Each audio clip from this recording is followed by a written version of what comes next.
What is going on, everybody? It's me, 7 Welcome back to another wonderful weekly live stream. It's you, it's me, it's us. We're here. And I want to take a quick moment just to apologize because I haven't put out a video in the last week. What's going on, Obsidian? So I haven't put out a video in the last week because I was going to play in the open, and unfortunately I had a lot of prep to do before leaving my family for a few days. Around the house and stuff like that. And I know a lot of other content creators, like bigger content creators, will prep a bunch of stuff to do, like to put out while they're traveling or whatever, but I unfortunately just do not have that kind of additional time. So for those of you who missed having a couple of videos for me, I'm sorry for that, but I did have a really fun time at SCGCon Orlando at the Planetary Spotlight Series Open. And so just to quickly talk about it a little bit, I went Friday and I played in a standard RCQ to practice because I haven't played competitively in paper in like 10 years. So I went and played in that, and it's single elimination. I got to 3 wins before I got knocked out by a VV deck, of course. But the deck I played felt really good. I played Teamer Battle Crier, for those of you who might not remember, and the deck was really fun, and it felt really good. And then in the Spotlight series on day 1, I ended up going 5-4, so just 1 win short of making day 2. And as I've said in social media and stuff like that, if any of you have been following that, like, a big part of it was just my lack of paper experience in recent history. One of the matches I definitely lost because I forgot that I had an Esper Origins in my graveyard I could cast, and that would have saved me and given me the things I needed to come back and win from the position I was in. And one of them was just from me misordering my triggers and accidentally drawing my entire deck when I needed to exile my entire deck with Dragonhawk. So if I just ordered those differently, then I would have been fine. But yeah, that's the biggest problem. That's why I played in the tournament the day beforehand, is because Arena does spoil you a lot by just giving you free information that technically you have playing in paper, but you might not be as you might not spend as much time paying attention to in paper. So I definitely could have done better. I definitely lost at least 2 of my matches just to play mistakes. And surprisingly enough, I only played 1 VV deck out of 9 rounds. So you wouldn't know it with the way the metagame was. It was 30% VV decks on day 1, 50% VV decks on day 2. And it was probably just because I won my first round, lost my second round, so by then all the VV decks were already undefeated probably, so I just dodged a bullet there. I played a lot of Dimir. I played 3 Dimir decks, 2 control decks, and then a smattering of other different kinds of decks. And it was just a really fun experience. It was really nice to get out there and play in paper and play competitively and have to actually think and remember my stuff and explain things properly. It was a really fun experience, and I would definitely do it again, and I would recommend it to any of you who maybe if you've never played in a paper event like that. It's so much fun. It's such a different experience than you can ever have online in any kind of online tournament. The atmosphere, just meeting people, like I got to give out a whole bunch of my business cards, which if you haven't seen them before, I made these nice business cards to take with me to the event, where it's a treasure token. If I can get that to zoom in there. Focus. There we go.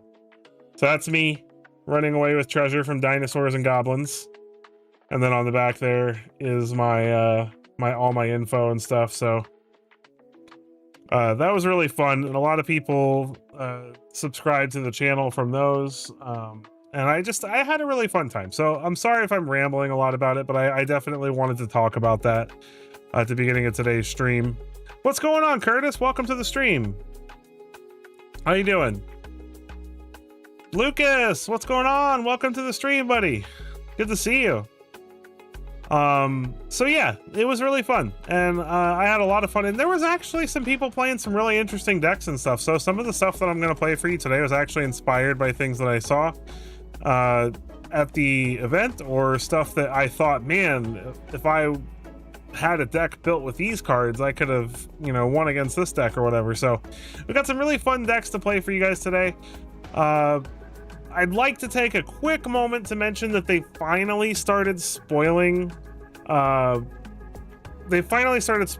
of the Through the Omen Paths cards.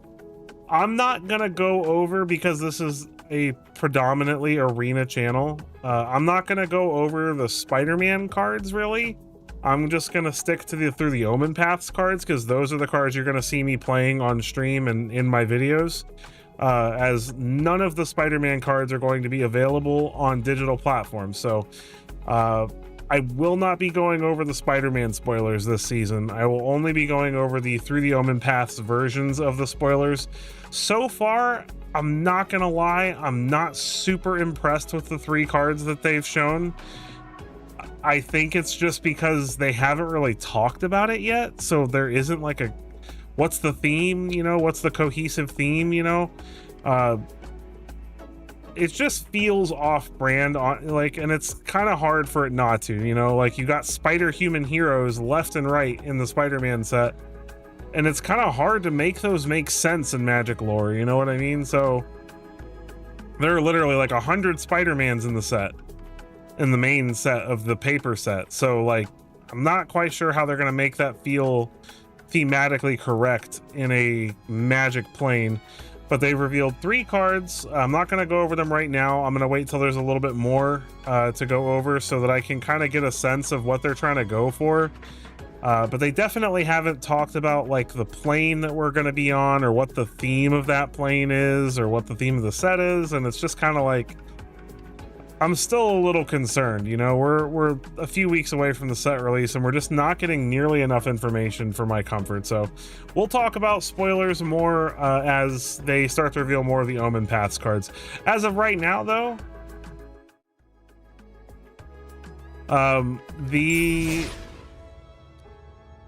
you can at least get the bundles, so you can kind of see here the 3 cards that they revealed. This is the Omen Paths version of the Soul Stone, which is the Infinity Stone from which this card stresses me out, because like, they're not supposed to be changing any of the wording of any of the important parts of the card. So card types, text in the text box, except for things that name cards that are non-Spider-Man. And like, they actually had to change like the infinity symbol to an origin, which makes no sense to me, because infinity is like, the infinity symbol is not like copyrighted, but whatever. And instead of Infinity Stone here, it says Terminus Stone. So it's and then this is supposed to be Spider-Punk's in-universe card, Kraza the Swarm is one. Sorry, allergies. And then the Scions of the Spider is the Omen Paths version of Cosmic Spider-Man. This is going to be so confusing for anybody who's playing paper and digital. Like, my goodness, this is such a mess, because none of these cards can have the alternate text box and like the kinds of stuff that we're used to when you see like a card that's representing another card because of artwork from an IP that doesn't belong to Magic or whatever. There's usually a second title box with the name of the card that it's representing, and they can't do that with this set because of the licensing restrictions. So it's really going to be hard to keep up with what cards are what. It was hard for me to even figure out which card this was from the main Spider-Man set. So yeah, it's just very, very stressful. Yeah, I'm really stressed about it, to be honest. They definitely dropped the ball with this. And it's like, I don't know, like what about this card here says Spider-Human Hero to you, you know? Like, the guy looks like a monk. He looks like a wizard monk, like flying through the air with a staff, like hanging out with a spider. Like, it doesn't look like a Spider-Human Hero. He doesn't look like a spider. I mean, I guess you could argue that they're kind of going for like the creature combinations like they did with the Brothers War. Yeah, he does. He looks like Zur. He does look like Fat Zur. You're right. So maybe they're trying to go with like this, like, instead of making every creature, a spider human, right? They're doing like sort of like what they did with like Thalia and the Gitrog, where it was a human frog horror, you know, like so they're making it like spider human hero, like, so instead of it being one spider human hero, it's a spider and a human hero. And this is the swarm of spiders and the human, and he's got a cape, so he's a hero. I don't know. I'm so stressed out about this. This is so janky. And listen, I love jank. I'm all about jank, but this is a little bit much. So let's go ahead and get into some games.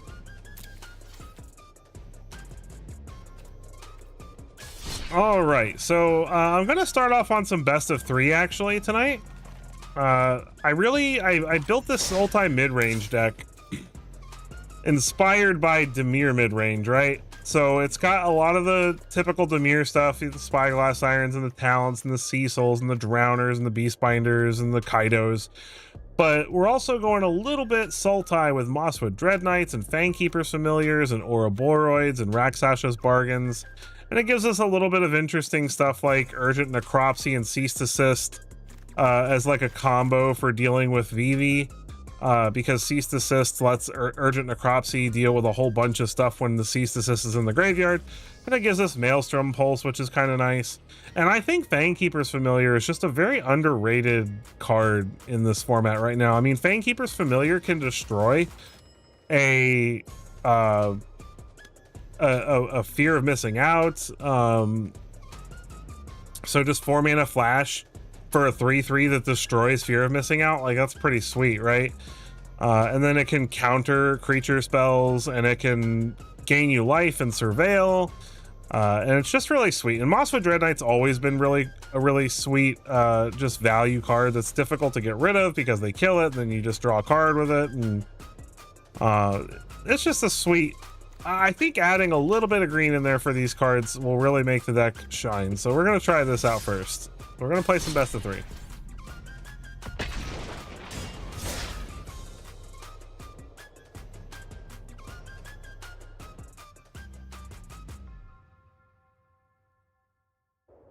All right, let's see if we can find some Vivi players.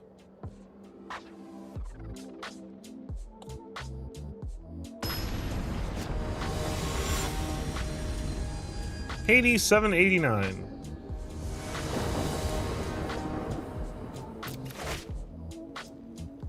Sure.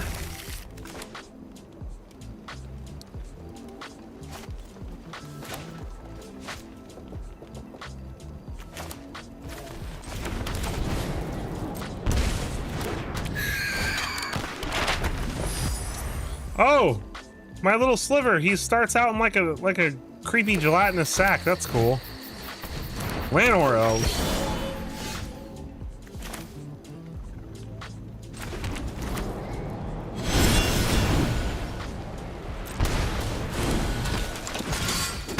Get in for one. He's dancing. I love this pet. Whoa. He's slicing at things. Ancient Cornucopia. All right. I like this guy's deck so far.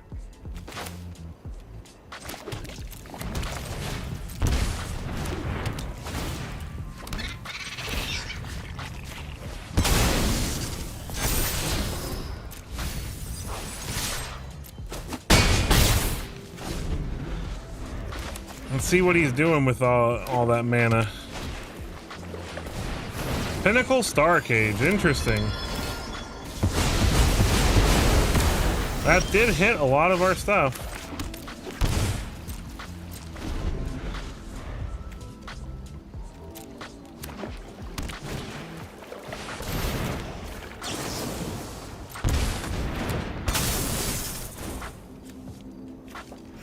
Let's counter that.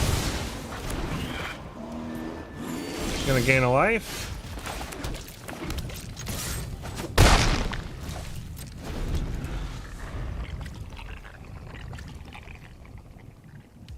I would love it if they made more slivers for standard, Curtis. Slivers are my favorite.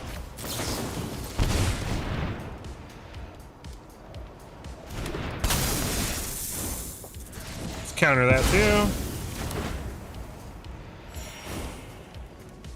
Does he have another one? Okay. Oh, Ouroboros! Oh, he's got removal. Ah, man. That's okay. That gives us some math tokens. Because he didn't... There we go. We'll keep that. Put him down to 8. We got Bitter Triumph to get rid of any creatures he plays.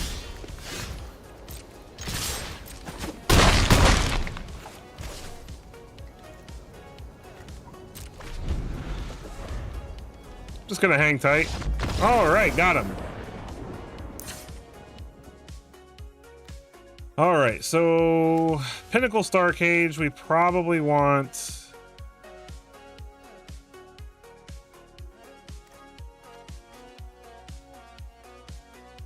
like Tidebinders probably feel pretty good. Tactics feel pretty good. Pulse feels pretty good. Let's take out Sewer King. Let's take out one Fang Familiar. Let's take out the End of the Flood Maws. One Trajectory.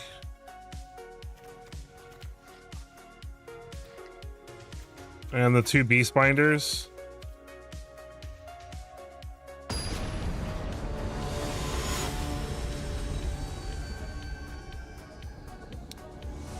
Game number 2. Let's do it to it.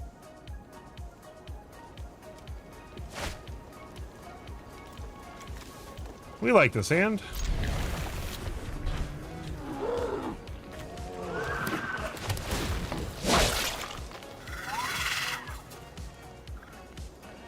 I love this little guy. Ooh, he gets real excited. Storm Chaser's talent.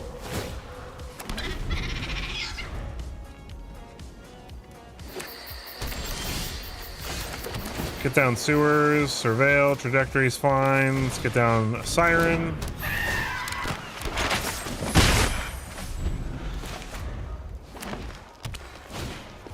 Caretaker's talent.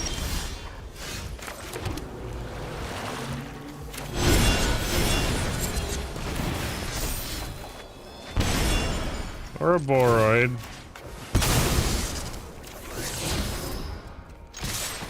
Taskland, unfortunately. What's up, Gobbler? That guy is famous. I wish. I'm doing good, man. I wish I was famous. That'd be pretty nice, right?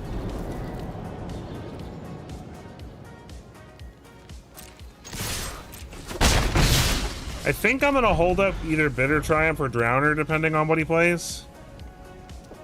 I had a really good time at the Spotlight though. Like, it was really fun. Slate. Ah, man. Okay.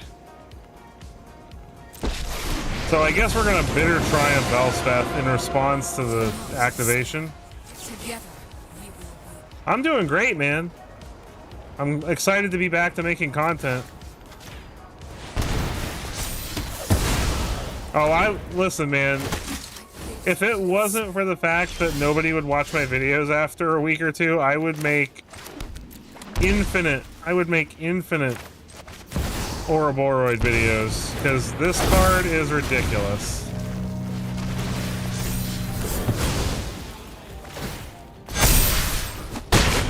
It's so ridiculous.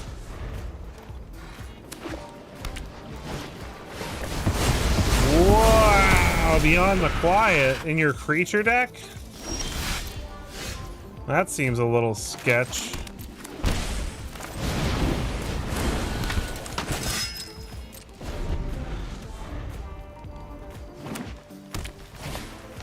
Voice of Victory. Sure. Oh, wait! Oh, I screwed up. I let it resolve. Oh, I'm so bad at life. Join the fight. I forgot that I wasn't going to be able to do anything about it. Oh, no. I wanted to blow up this Caretaker's talent. I screwed up. Too late now.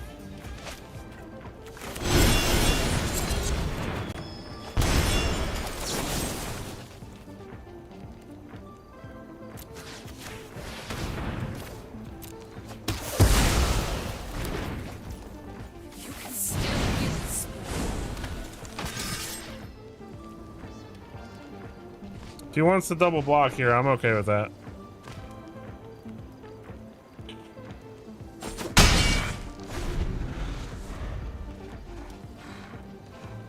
Honestly, I just always forget about it. Oh my goodness. My counsel. I'm getting Ugin. Equilibrium. The wise heed my advice.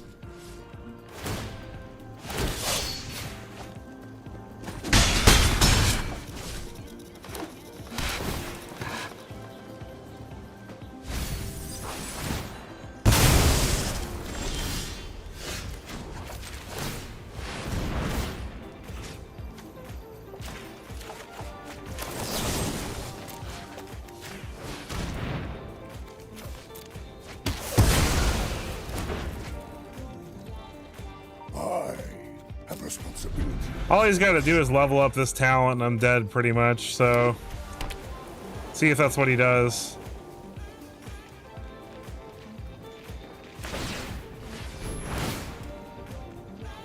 See how trauma. Yeah, I'm traumatized right now because I probably would have won that game if I had just not forgotten that once it resolved I wasn't going to be able to cast anything else. So maybe we want disdainful strokes over, like, let's take out the trajectories. Those are pretty bad here. Like, yeah, they can get rid of a couple of his creatures, but like, we got pulses for that. Bitter triumphs. Let's not lose game 3 to a silly mistake.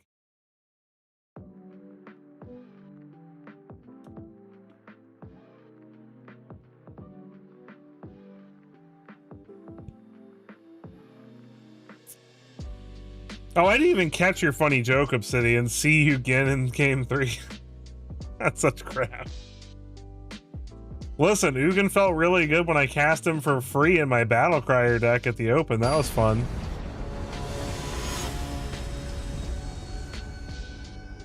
It's funny because there was another Battle Crier deck that made day 2, a couple Battle Crier decks that made day 2, and one of them was way different than what I was playing. And it was like Doc Orlock, and like there was no roaming thrones or dragons. It was like built around the devastating onslaught brawler combo.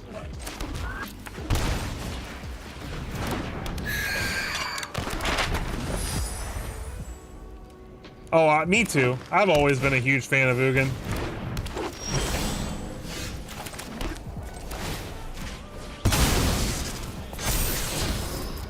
We'll keep the stroke.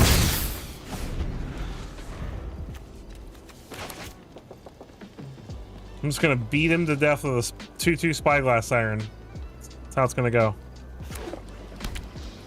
Blood Farm Verge. Summon Fenrir.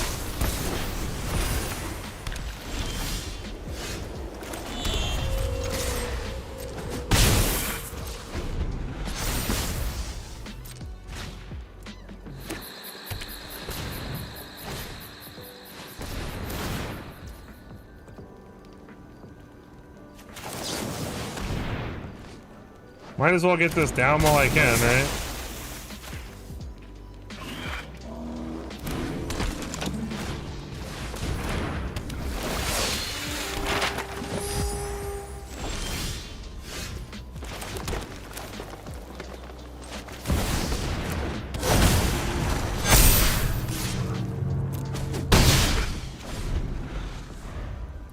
Unironically, he gets to keep his summon Fenrir because of my Tidebinder, so that kind of hurts a little. Get lost. Yeah.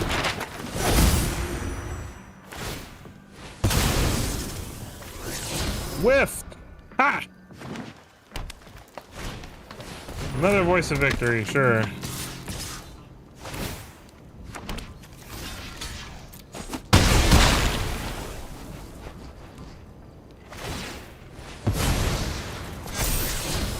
Beyond the quiet on top.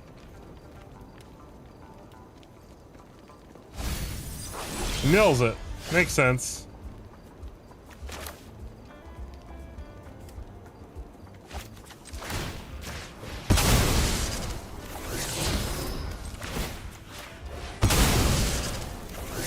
Oh, come on.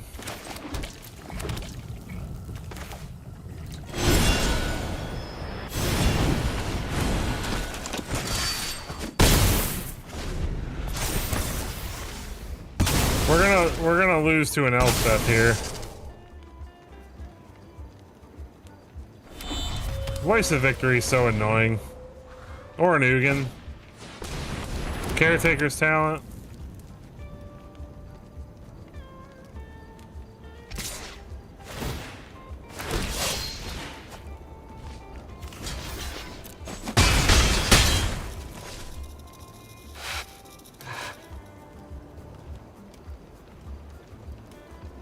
Depends what his follow-up is here, because we're...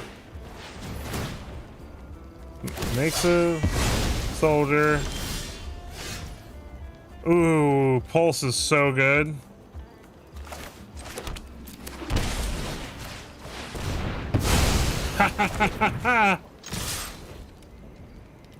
Get wrecked.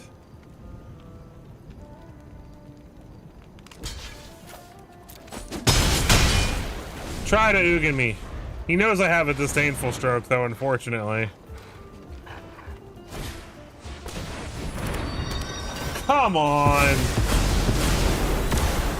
I have a cottage.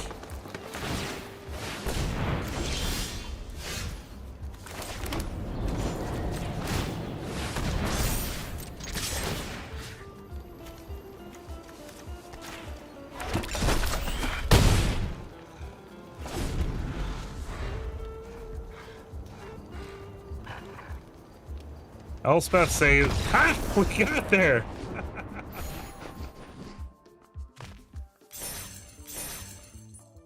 GG.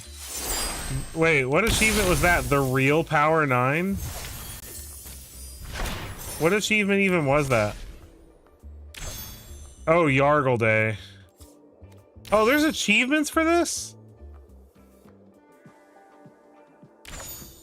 What do we get? Emote? The Bargler? Oh gosh. I don't even know if I care about these. Alright. This deck feels fun though. Like the few games I've played with it so far, like it feels really cool.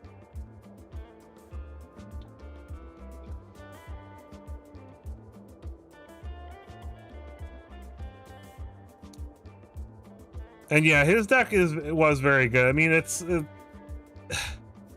in my opinion, I feel like it was a little bit of a clash between two, because like you get the token control lists and stuff, but like he had a lot of creatures in there.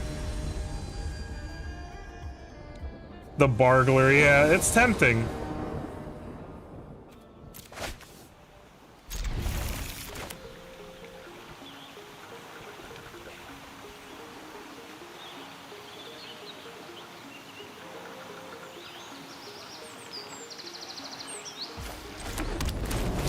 Cecil!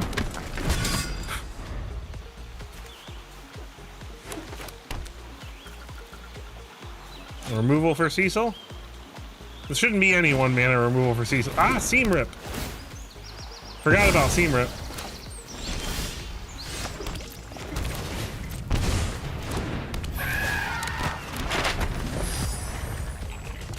Spyglass Siren!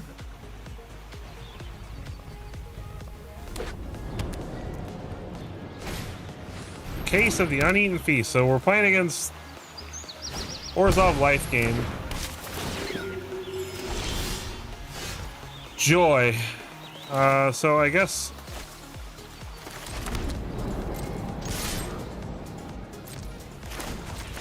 Ninjutsu. Don't be jealous of my talent. The housewarming party has arrived. I thrive in the dark. I thrive in the dark.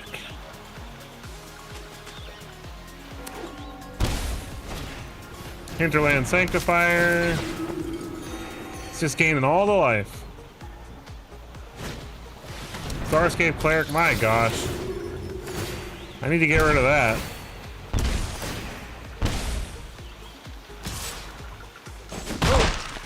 You're fast.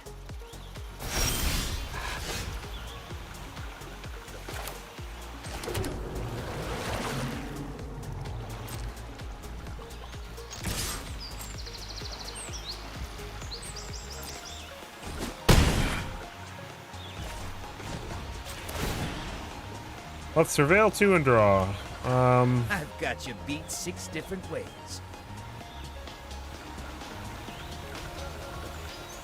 I like Ouroboros. We'll draw Ouroboros. I think we're gonna hang on to Fangkeeper's Familiar.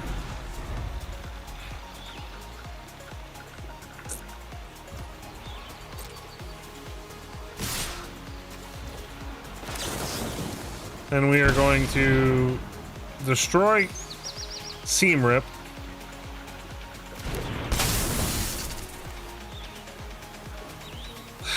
Right? No, maybe.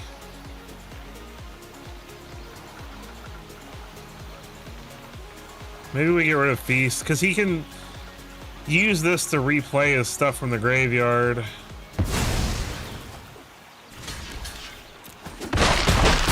Kaido's still at 1, so I wanted to get rid of the Seam Rip because it gives me Cecil as a blocker too, but then he can just sacrifice the case. I'm definitely lost.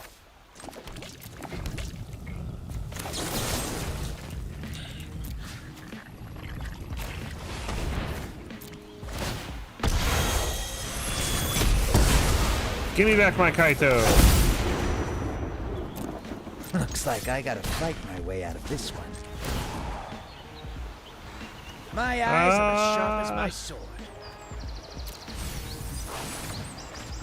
Take the Beast Binder.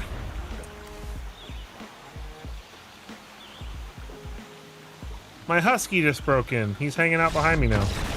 All right, on to game 2. Nice. All right, so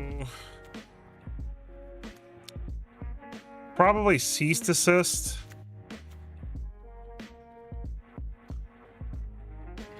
Tidebinder.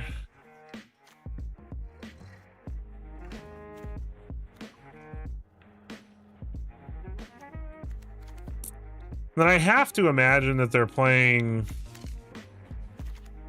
I'm going to bring in the Stroke. So Flood Maws are terrible against them. Trajectories are fine. Beast Binders are all right. Skitter is good. I don't think we want Ouroboros. I mean, Pulse isn't terrible.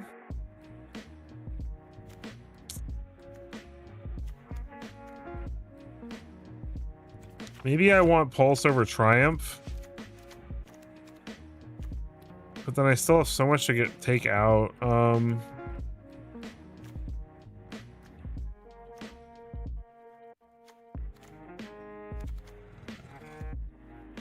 Maybe we don't need the Strokes.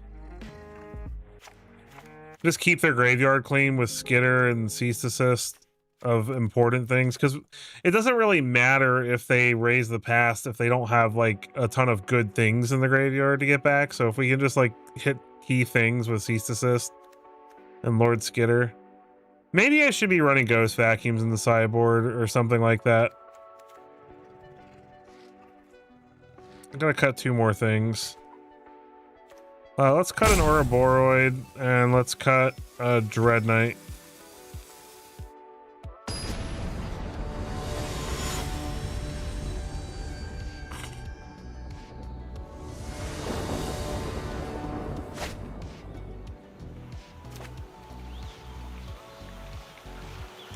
No black mana. There we go. What do we put back?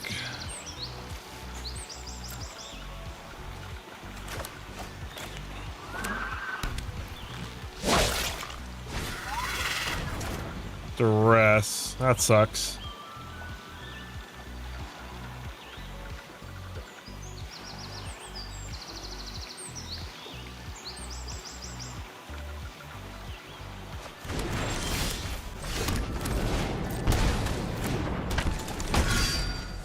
Cecil! Case of the Uneaten Feast for the opponent.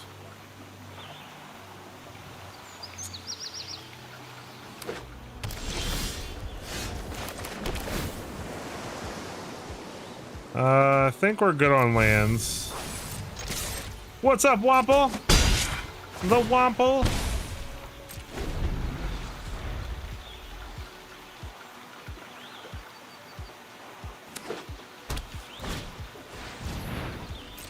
Sanctifier.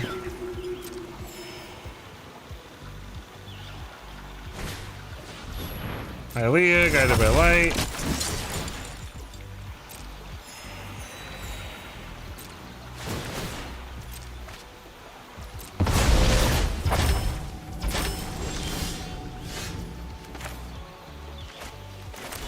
Let's play the land he knows about first.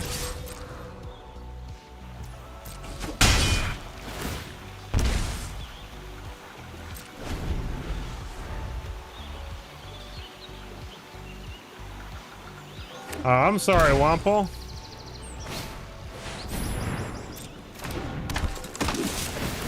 Well, I appreciate you stopping in to check it out, man. Thank you very much.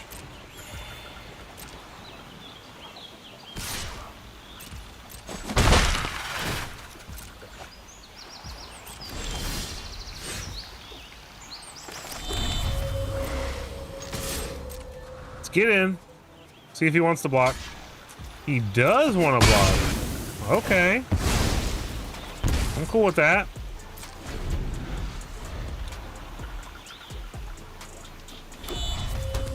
Bleachbone Verge for the opponent. Elegy Acolyte.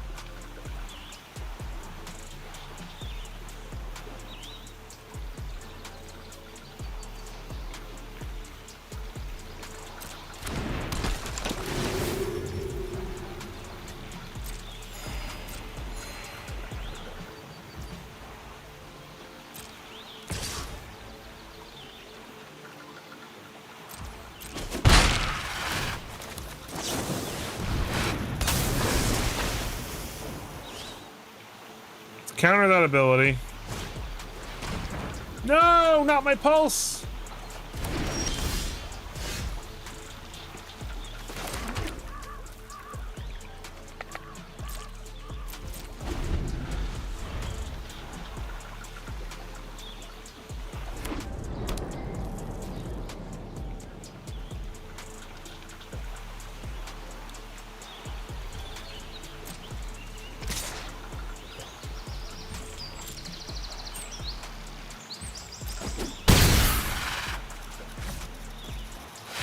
It doesn't bounce.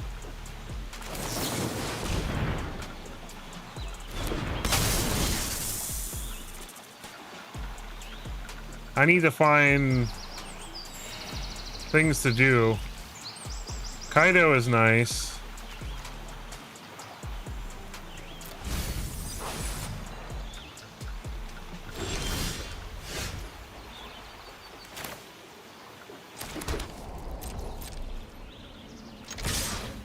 So we get in,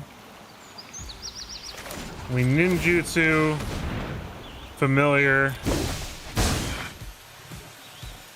This is another fun interaction, is getting the familiars back to reuse their abilities is super sweet. Let's give it our all, pump. Ah! I love a dramatic entrance. Surveil to draw. Your secrets didn't stay hidden for long. Flood Pits is great, actually. So we'll pass, and then we'll plan on Flood Pitting the Elegy Acolyte or the Fortress, whichever he... He might attack with the Fortress. Get lost, sure. This place needs more That I can live with.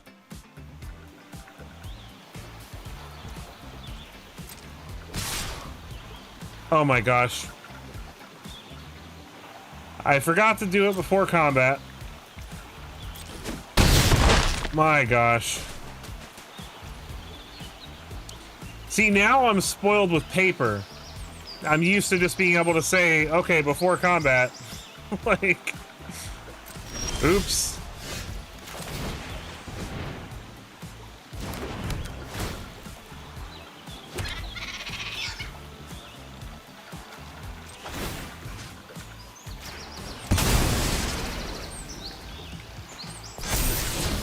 Skitter's fine. No attacks. We might have lost because of that mistake. Okay, nothing for him to duress, but now he knows what's up at least.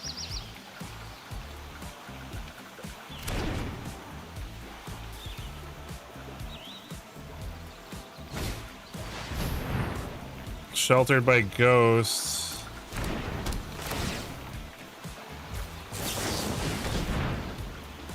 I feel like he doesn't know how this works.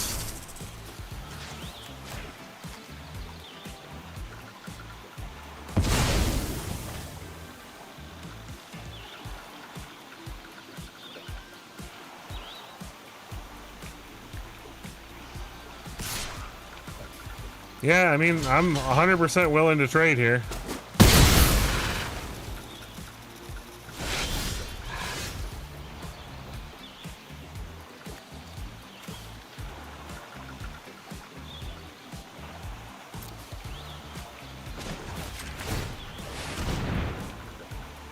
I'm gonna snag bargain here.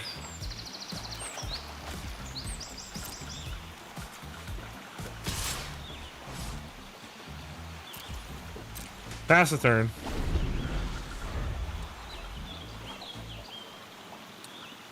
We have to be aware of the fact that he's got the fortress, yeah.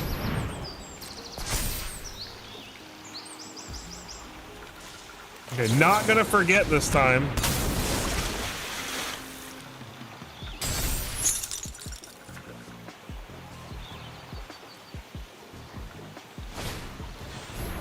Seam rip.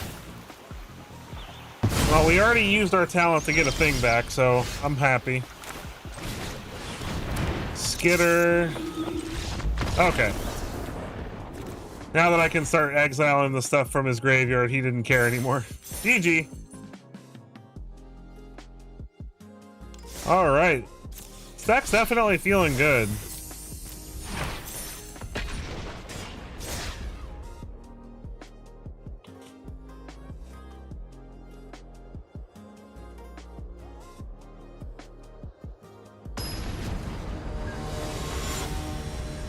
Otar.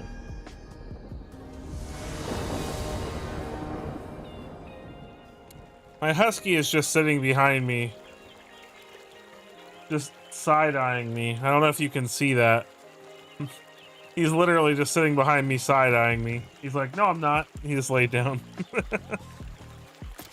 We'll play first. This looks good. Cecil!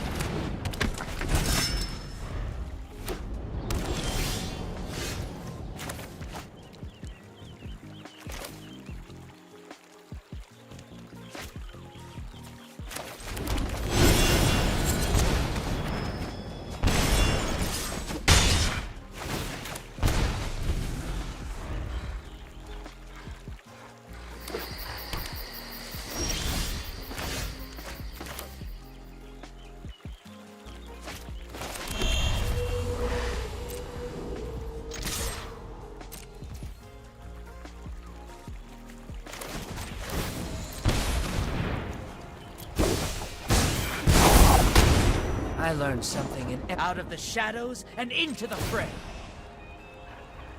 I've got you beat 6 different ways. I'll take a bargain. Thank you very much. Get lost. How rude. Don't worry. I've got an exit strategy. What did Kaido ever do to you?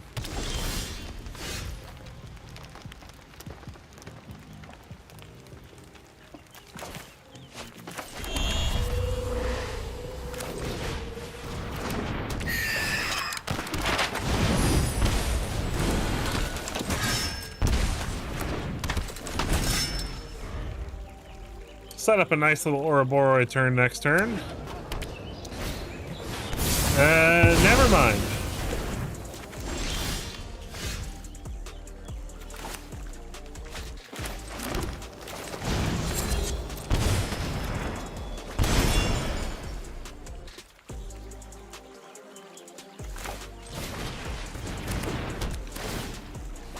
Set up another nice little Ouroboros turn. How about that?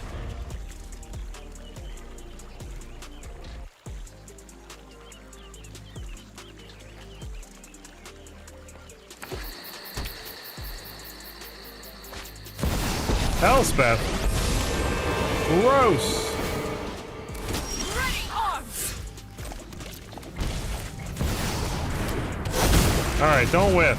Don't whiff. Don't whiff. We have enough lands. Oh, come on. Wow.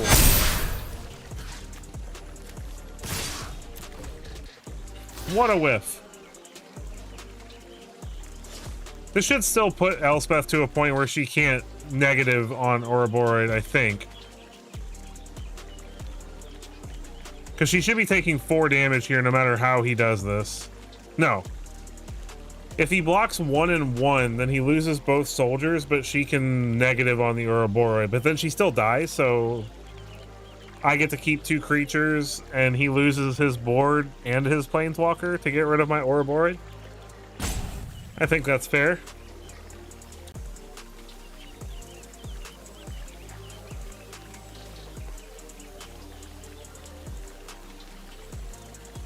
I don't know. Honestly, I almost...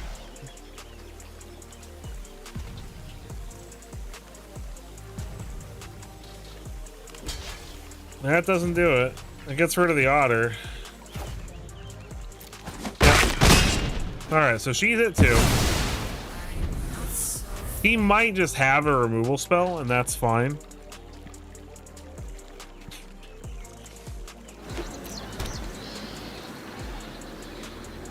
But any minute, I'm gonna draw some removal. That's a lot of stupid moths. I need a Maelstrom Pulse real bad. Ooh, puts counters on him. Spicy. And he does have removal for Ouroboros. Wow, okay. That's rough. Alright, come on. Oh my god. We're toast. Alright, so what is this? Like, it looks kind of like Una Overlords a little bit, but... So I'm gonna side in Desist Necropsies. Pulses and Strokes. We're gonna take out Into the Flood Moths, take out Trajectories. We'll take out 1 Ouroboros, 1 Dread Knight, 1 Beastbinder. Yeah, but the Overlords are making me think there might be some Una in there, maybe. Like, it might not be like a Una deck per se, but I feel like I should care about their yard a little bit.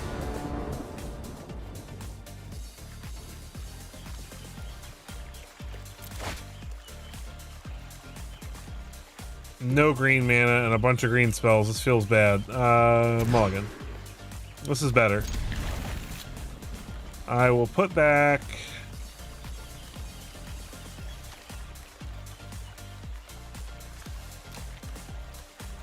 the Verge.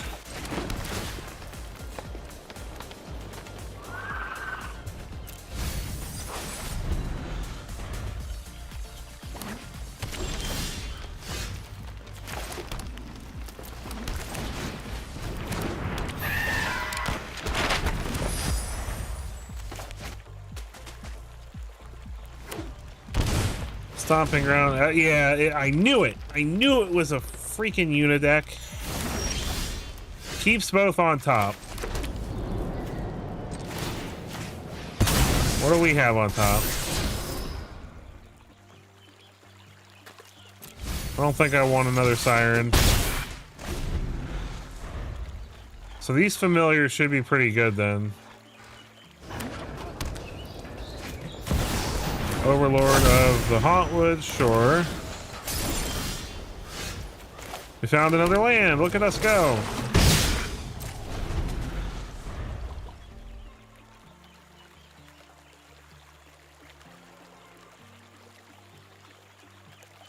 Unfortunately, okay, that's fine.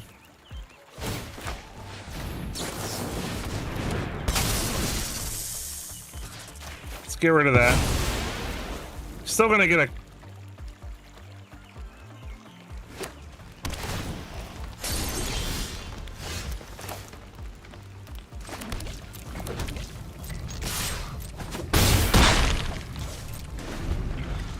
Just gonna hold up another Fangkeeper's Familiar. Esper Origins, not flashback.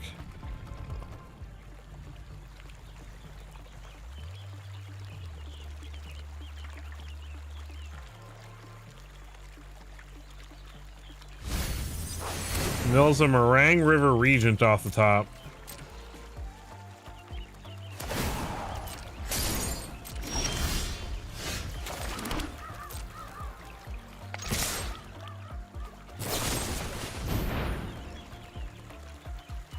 Sure.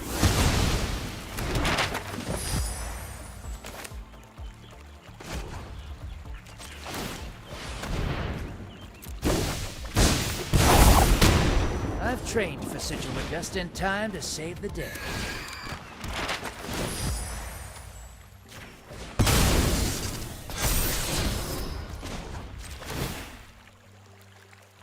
My eyes Sure. are as sharp I'll as take my 2 sword. bargains.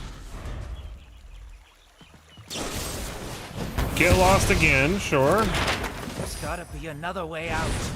And a Virtue of Persistence. You got it.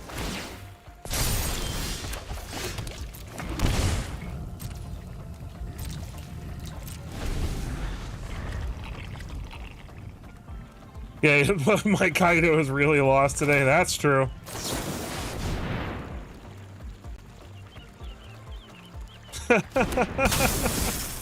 We have maps. You're on fire tonight, Obsidian. Your jokes are good tonight, man.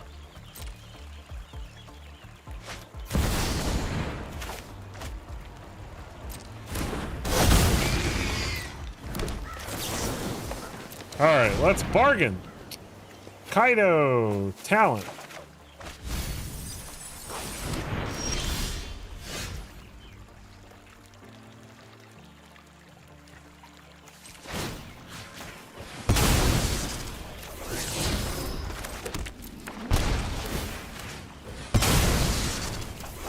Come on, my goodness.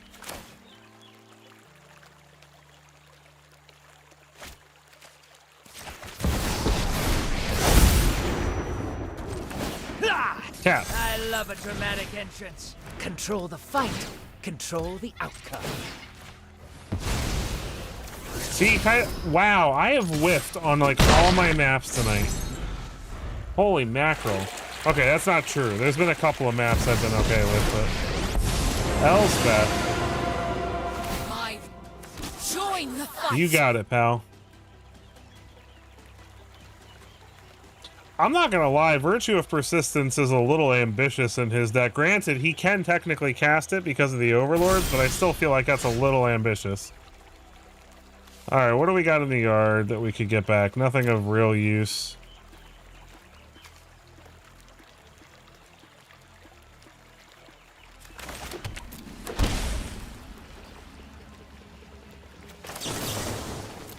Let's dig.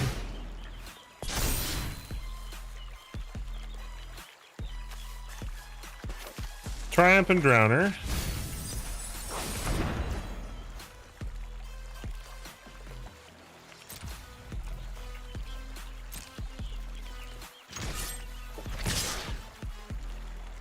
Wait. Oh my gosh, I just missed lethal. No, I didn't. Unless he has removal. If his last card is a get lost.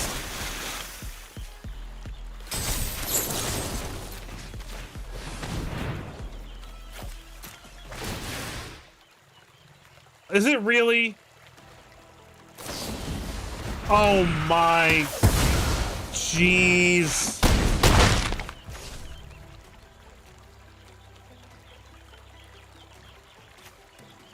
Jeez.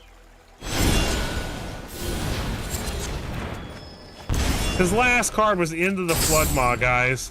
Where did you expect blue out of all this? Like, what is this guy's deck? If I lose to this nonsense, I'm gonna be mad.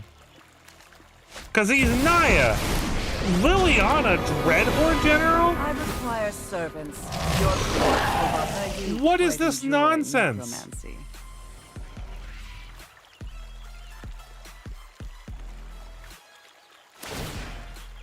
I welcome all allies.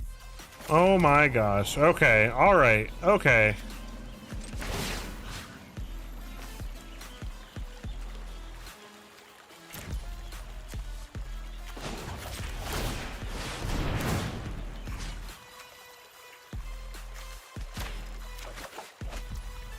Okay, I need to not whiff. I need this to give me a counter.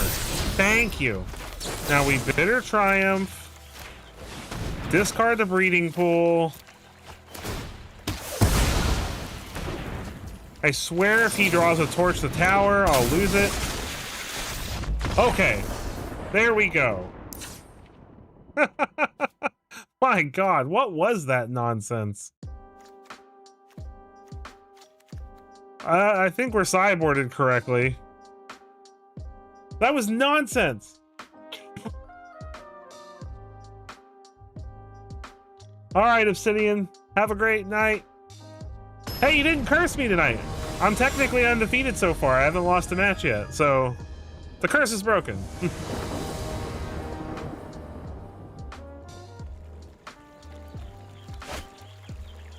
I know, right?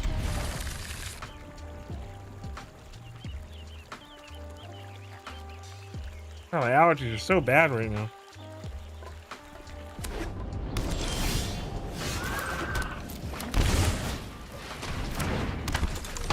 Opponent said nice. What are they, Mold 5?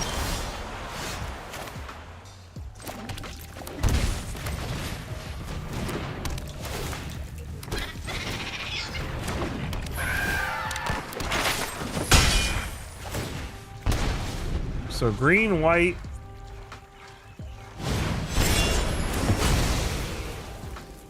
He did have a black this time.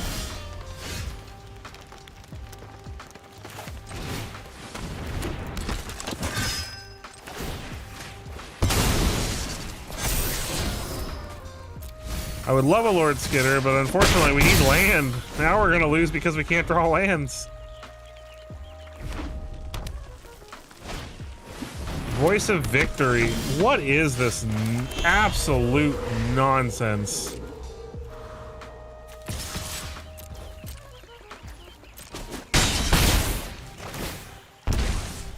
Well, we can't cast stuff during his turn, so...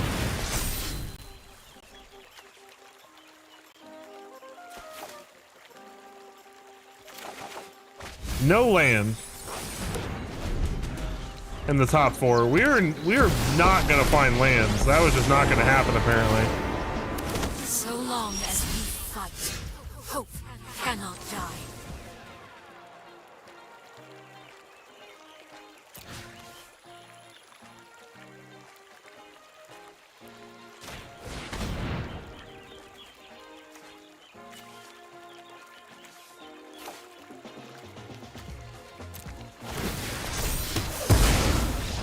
Okay, well that was enough to make him scoop, I guess, so. All right, Platinum Tier 3. Climbing out of Platinum slowly. All right. I think 3 matches with that is enough. 3-0 though, so I mean, there's some hope that that's actually good enough to be something real. With a little bit of tweaking. So let's move on to some best of 1, because I know that's what you guys are here for. And we've got a few things in best of 1. We've got a Sultai ramp list, a Dimir crime list, an Angels list, and a Boros soldiers list to try out. So I just played Sultai, so we're not going to move straight to Sultai. And it's also sort of a Dimir deck. So we'll move to Angels first. Change up the color combos here a little bit. Rhino Rangers. Or Reno Rangers. I don't know how he's pronouncing that. Awesome. Glad that everything's working for you now, Wample. The Wample has returned. Opponent's going first. This is an okay hand. It's nothing incredible.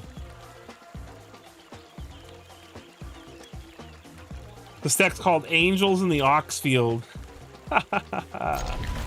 I'm so punny.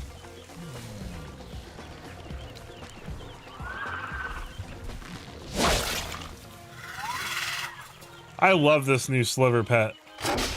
Makes me happy. Wow.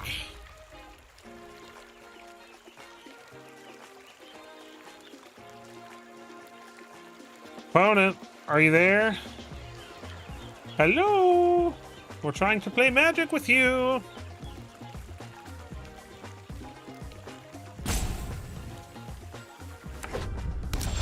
Restless Fence, alright. Inspiring Vantage, Lightstall Inquisitor.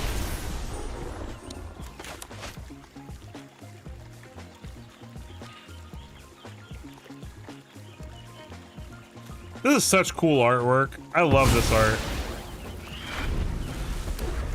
Fear of Missing Out, that's nice. So we're looking at Reanimator, it seems like. Raucous Theater for the opponent. Keeps it on top. I should have played a Foundry there. My bad.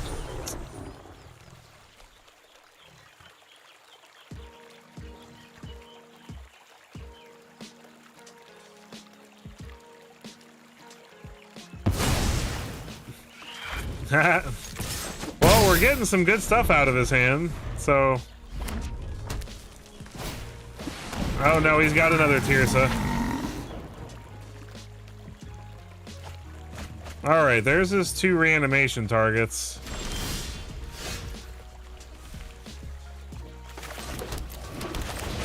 Play another Lightstall Inquisitor, I guess.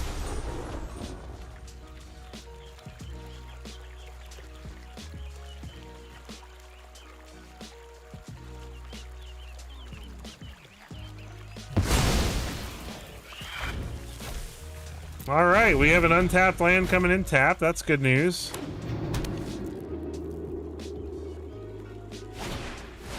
Fear of Missing Out. Discards a card. Draws a card.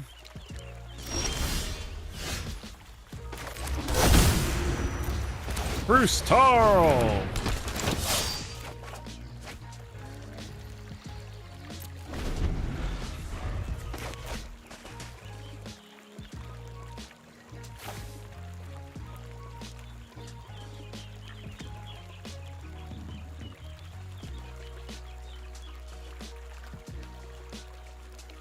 If he's got reanimation, we're probably in trouble.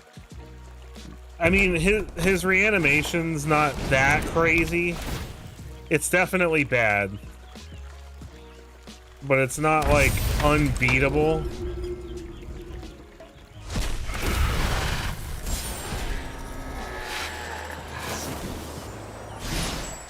That's annoying.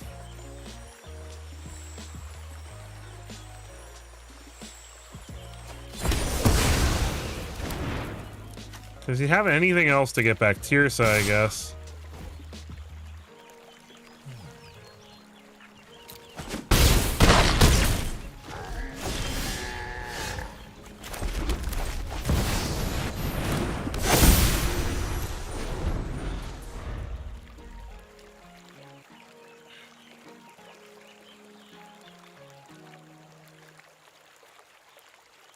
I don't know if we can survive this, but I'm gonna try. Okay, Fear of Missing Out. Does not have Delirium, which is important. Oh, I forgot he could get stuff out of my graveyard. Oh, that's crap.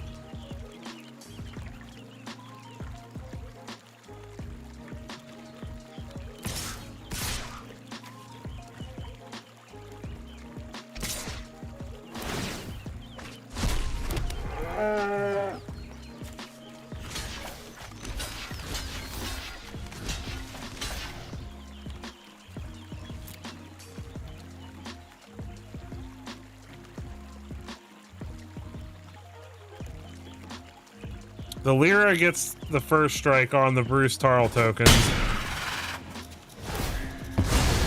We still take 5 though. But then we gain 3 and take 5, go up to 8, take 3. My, this is such a mess. Plays another Tirsa. Discards a Fear.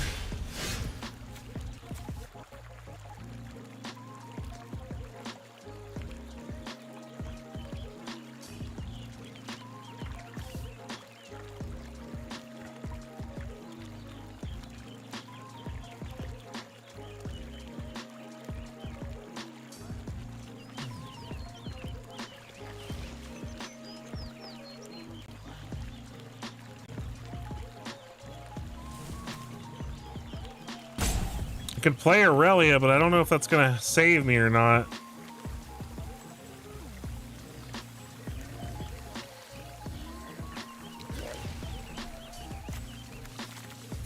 He gets back a Fear. He's gonna start getting multiple combats.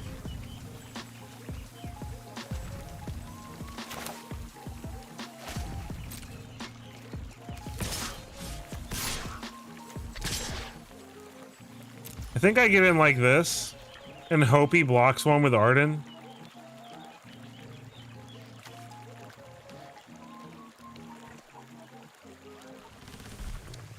If he blocks one with Arden, then we're golden. If he doesn't, we're probably in trouble.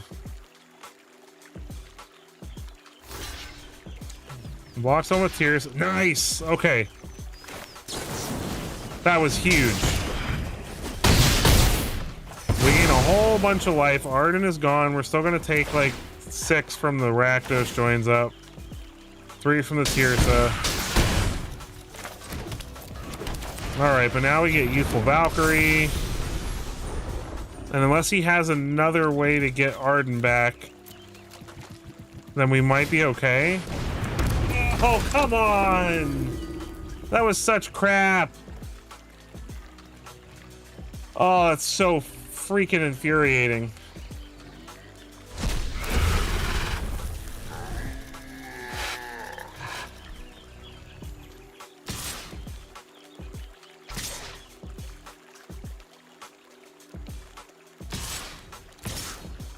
None of this matters.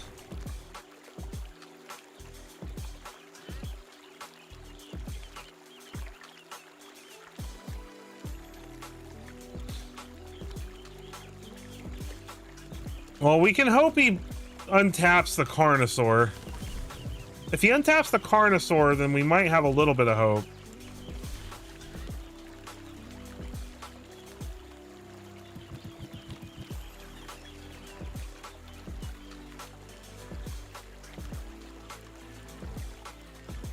No, he's gonna untap Tirsa, because if that dies, we lose life.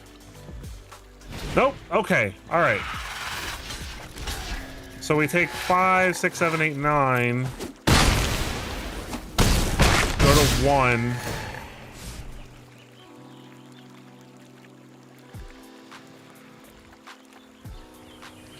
Okay, we might be able to pull out of this, maybe. I mean, if he's smart, he gets Fear of Missing out of his graveyard. But that doesn't die and deal damage to us with Rakdos joins up, so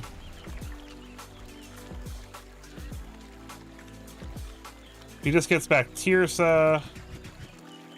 No, he gets a Lightstall Inquisitor, which is fine. That doesn't hurt us.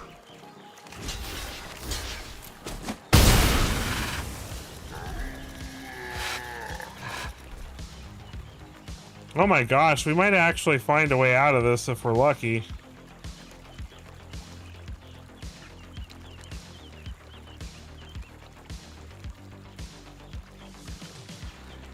Rakdos joins up is a huge pain in the butt. Come on, pass your turn. Let me do stuff.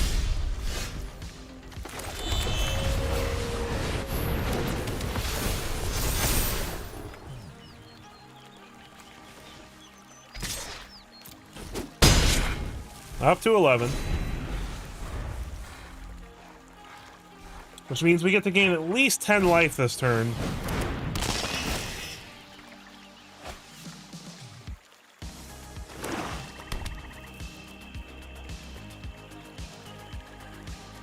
Because we can block whatever he reanimates. I think we're okay. I think we're gonna fight. Like, I can't believe we're actually like stabilizing against this with how many turns he's had this going. Lyra Dawnbringer saving our life by a long shot.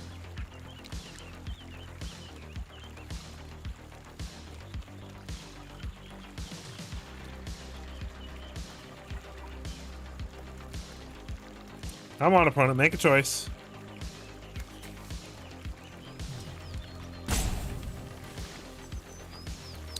And we're going to gain 3 life from the Aurelia because he's got to probably attack with at least 3 things to put pressure on us. Okay, we have nothing for him to get out of our hand. I don't know why he's not getting fear of missing outs.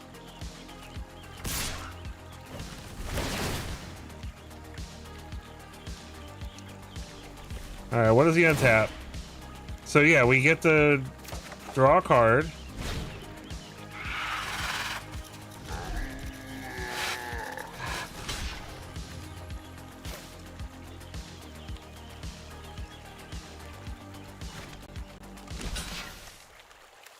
I guess it doesn't matter. This has vigilance, right? So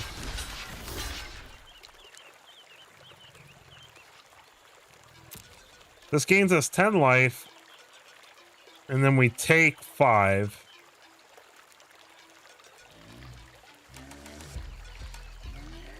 Can he can't he just have infinite combats? Can't he just keep getting fear of missing out back and... Not infinite, no. He can have as many combats as he has fears in the graveyard.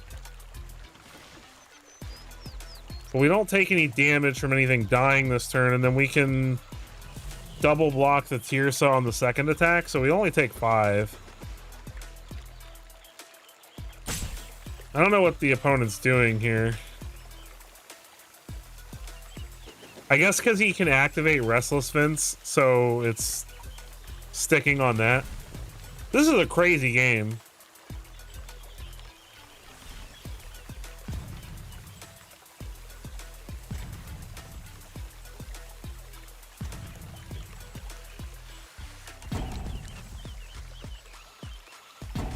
I think the opponent's frustrated that we're actually managing, because this is crazy. We should not be okay right now. The fact that we've stabilized against this opponent is insane.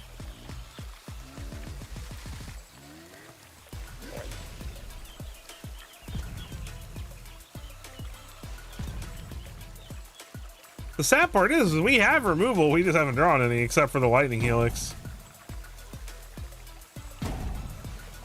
Did he Rage Scoop?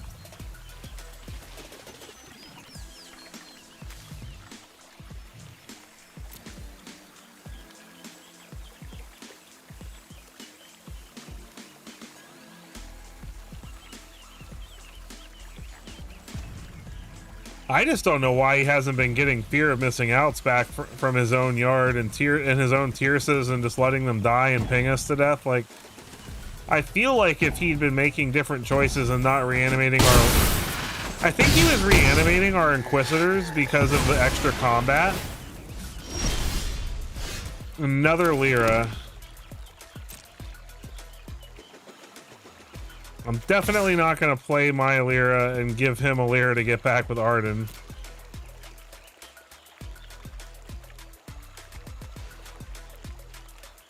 I think he... Nope, he's there. I think he's just mad.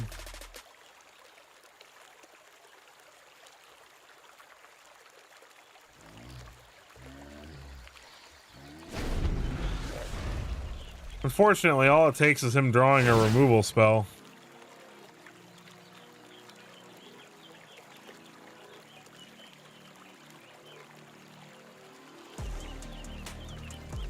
Gets back our Lightstall Inquisitor, sure. Why does he keep getting that back? Fear of missing out would be so much better here for him.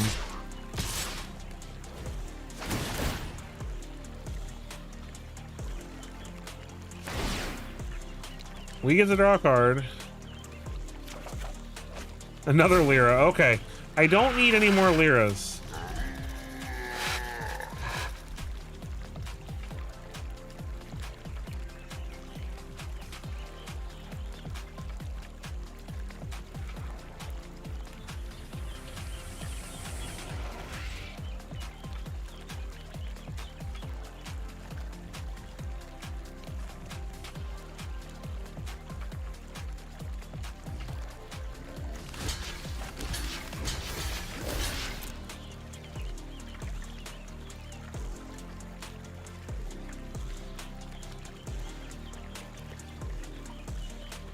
Come on, opponent.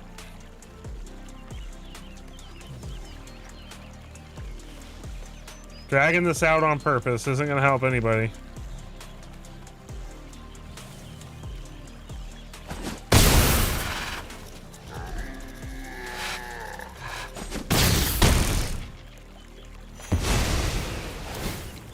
I mean, 100%, you just get back your own fear of missing out.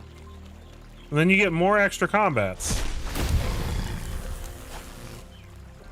I mean, it doesn't help him that much because I can just keep blocking them, but...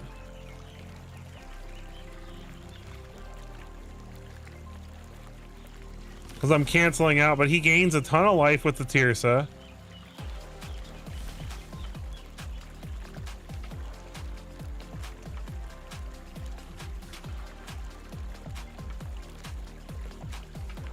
He's eventually going to find a removal spell and wreck me.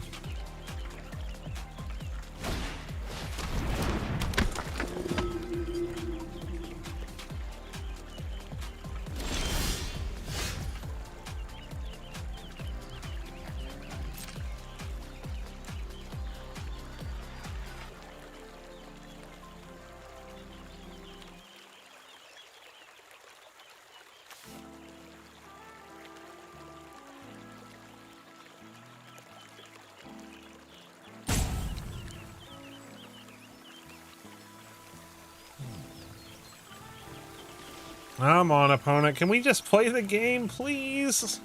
It's like he's hoping I'll scoop out of frustration. Not happening. I will not scoop out of frustration.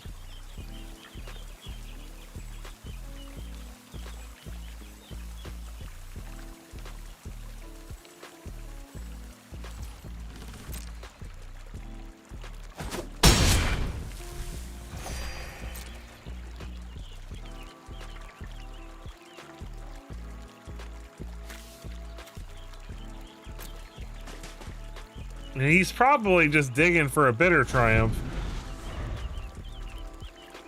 Which the sucky part is if he finds one, he's gonna win.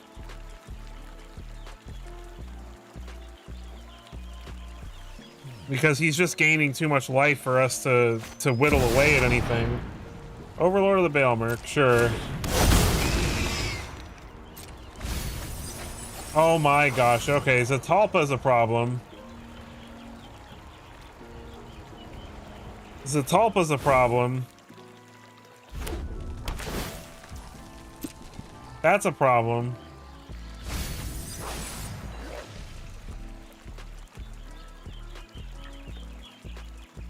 My goodness, I need to draw something other than Lyras and Lightning Helixes, please. Zatalpa's a problem. Can't do anything about the double strike.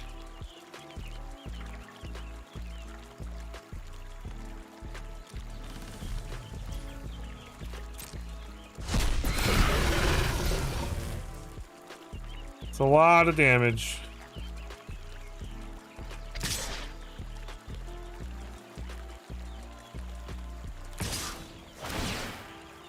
That is a lot of damage.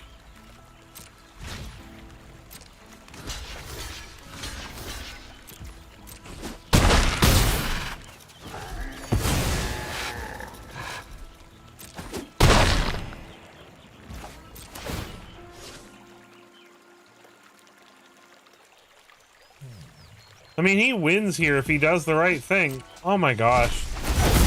This guy does not know what he's doing. If he just gets back more fear of missing outs. I can't believe this. Like, he's making such bad plays. If he just got back another fear of missing out, I wouldn't have anything I could do about it.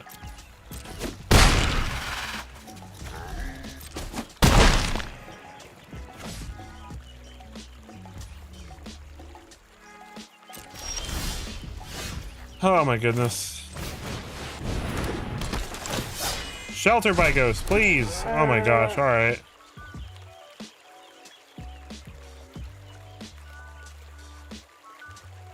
I can't even attack anymore because of the Zatalpa.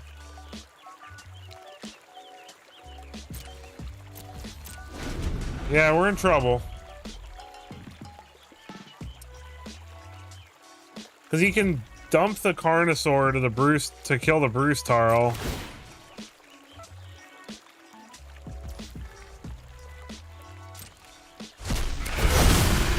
All right, I can't believe he managed to win. Like, I literally just drew nothing for... Like, I drew Lyras that I couldn't cast for a billion turns. That was so frustrating. That guy was making so many... He could have killed me like a billion turns ago.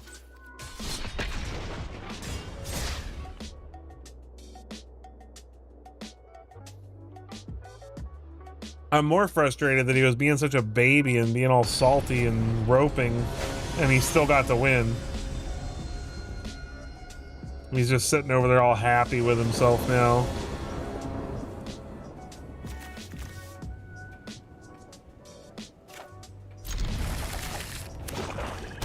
Swamp for the opponent. And intimidation tactics. That sucks.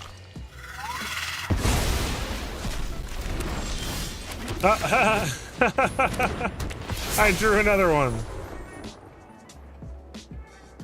I'm just a pro like that.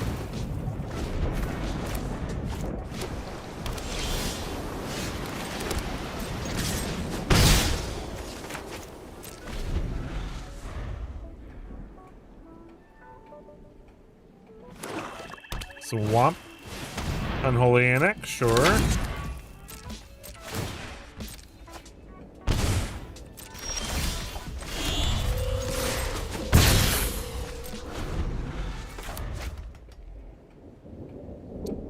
Maybe we'll get lucky and he'll just play a demon wall here.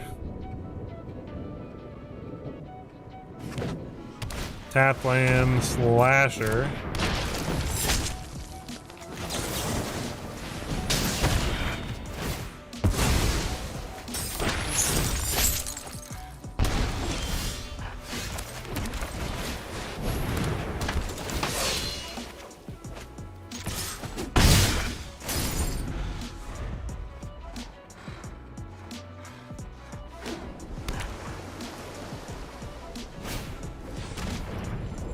Intimidation tactic, sure. Can you take Aurelia? Easy choice. Did he really choose that over making a demon with Ritual Chamber? Because I feel like that was definitely the wrong choice.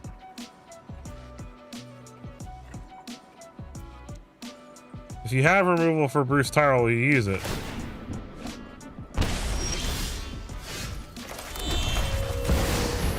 Counterspell? Too bad I don't have one of my caverns. Sure. And removal for Brews Tarl, of course.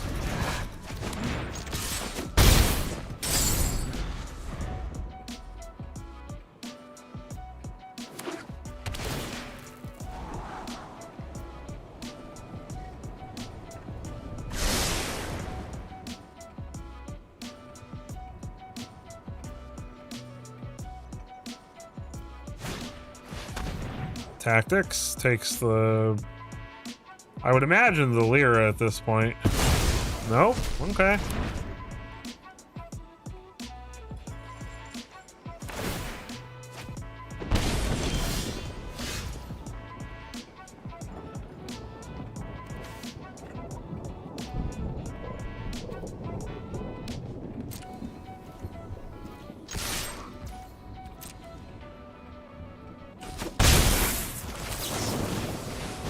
I don't think he realized he was dead.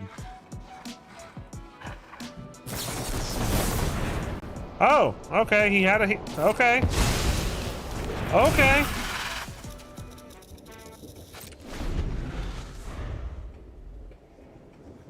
You got me.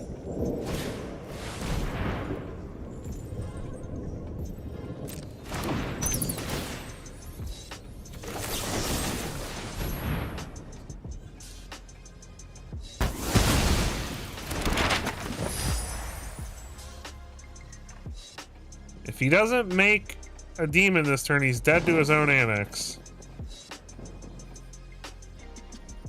So he has to activate that Soulstone Sanctuary.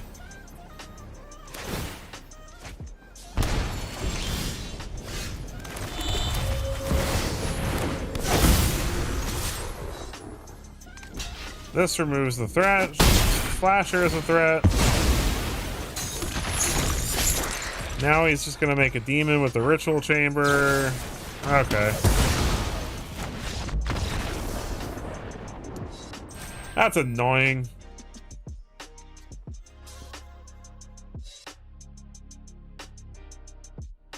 So far, though, like the most annoying thing is that we haven't drawn Giada, we haven't drawn any of our 3-drop angels. Like, we've just literally been drawing all of our light stall inquisitors and all of our 4 and 5 drops.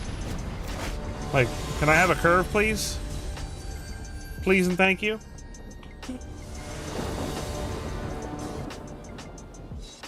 I mean, I guess there's a little bit of a curve. I'm only keeping a 2-lander because we have 4 2-mana spells to cast, so...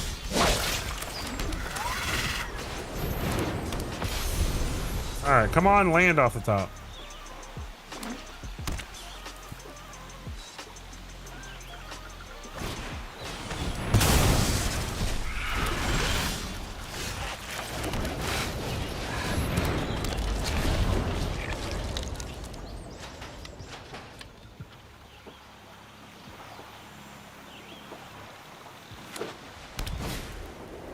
Deep Cavern Bat, sure.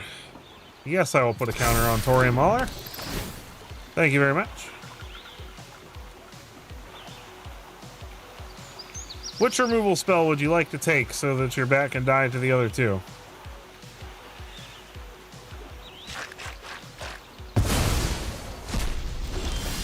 Good call.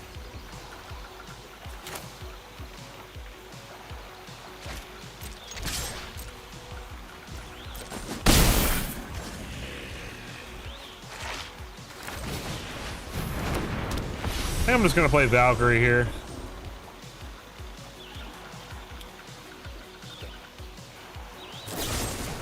Removal for the Mauler. You got it, pal. Give me a land. Oh, come on. Give me a land. Thank you.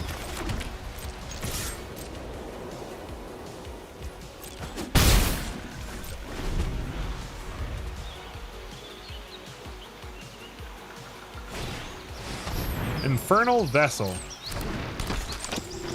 Sure.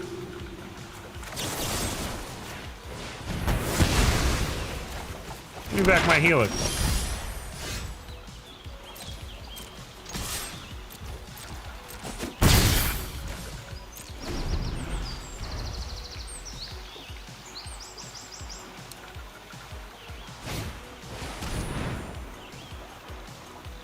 Well, that's annoying.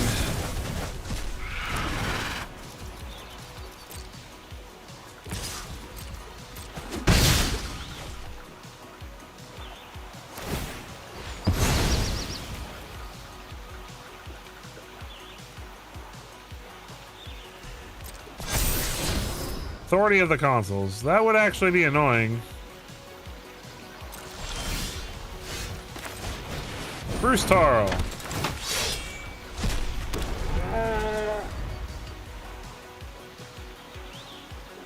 Oxen have double strike, sir.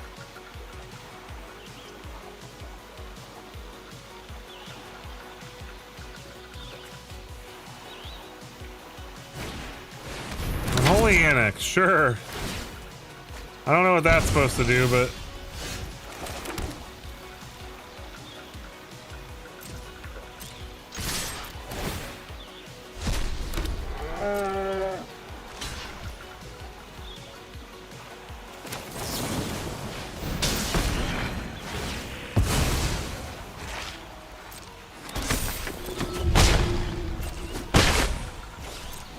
We'll just hang on to this Get Lost to most likely deal with the Infernal Vessel. He definitely is gonna... Whenever this creature dies... That is also a demon, ironically.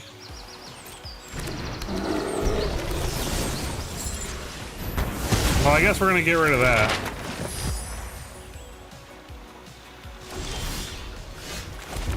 Hey, it's Aurelia.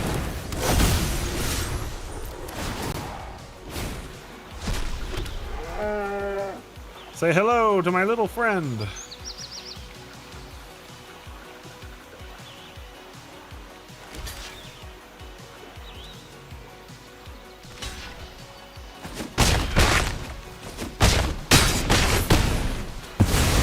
Toasty.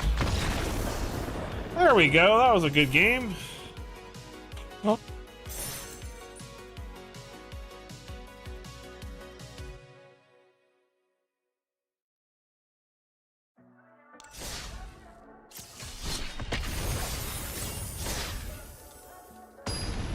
Try one more game with the Angels before we switch it up. Snake Pleeskin.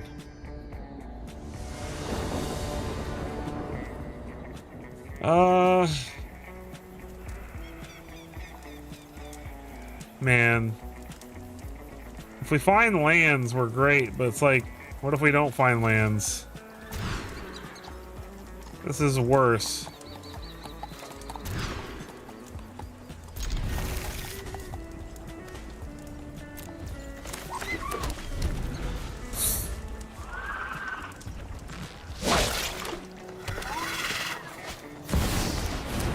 Probably landfall, knowing our luck.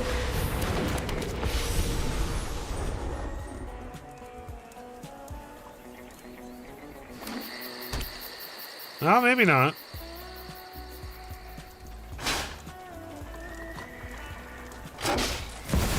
Overlord of the Hauntwoods. Okay, okay. That's some kind of ram.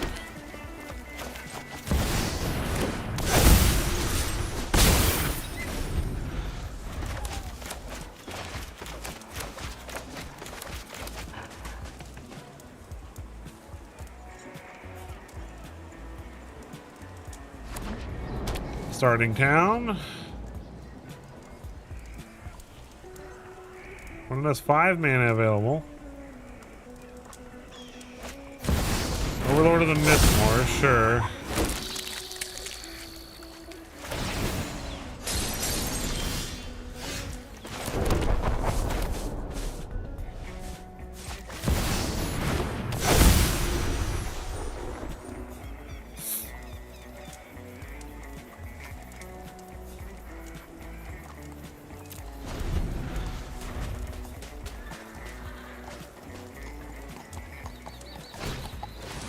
Dredger's Insights. This is probably Yuna, right? Oh, it's like Blink? Interesting. Not 100% sure what this is, but I'm positive that we need more lands. Or we need better creatures, or we need Shelter by Ghost or something. We need something to trigger these Resplendent Angels. If we can start getting these Resplendent Angels triggered, we'll be golden.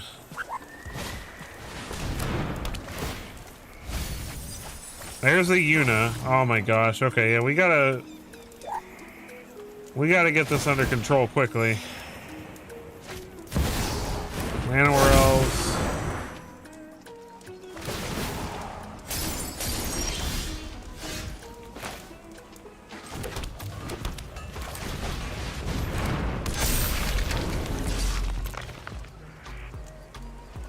What does he have in the yard right now? Summon Knights of the Round. Alright, so I either need an untapped land or I need a Sheltered with Ghosts. Yuna's gonna come in and make my life miserable. Overlord of the Flood Pits is coming off impending this turn.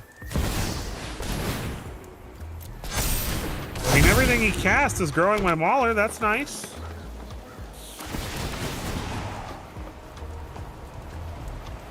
If I draw an untapped land,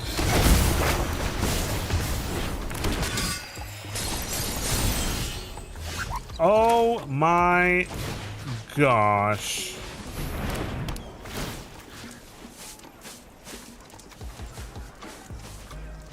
I mean, at this point, we have to hit Yuna, right? If I hit 7 Knights of the Round,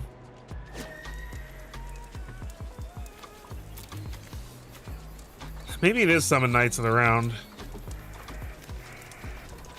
No, it's gotta be Yuna.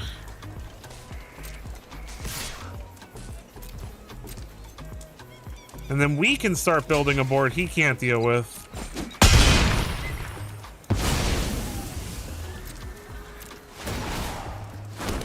Because huge angels. What does it matter if he has a bunch of tokens if we have gigantic angels? Overlord of the Flood Pit, sure.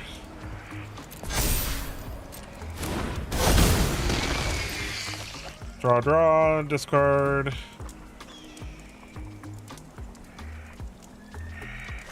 Discards a Llanowar Elf, sure.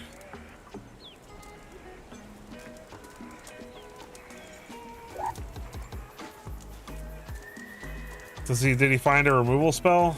That would suck.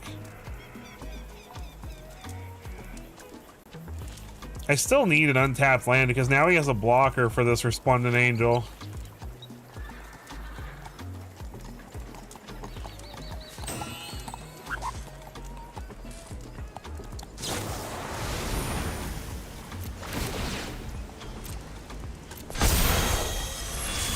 That sucks. Man, that sucks.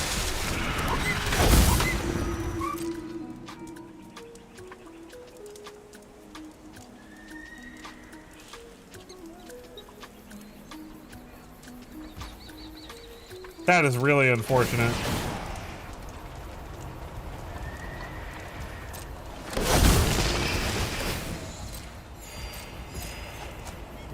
That's really unfortunate. I don't know how we're gonna come back from this now. I really needed him not to have removal.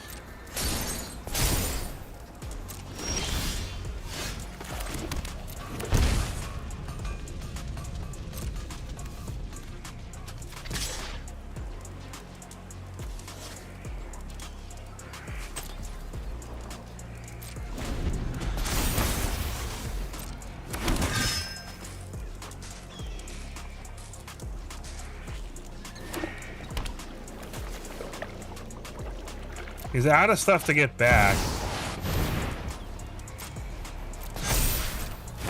Summon Bahamut. I would assume he would hit Resplendent Angel, but apparently he's not thinking clearly.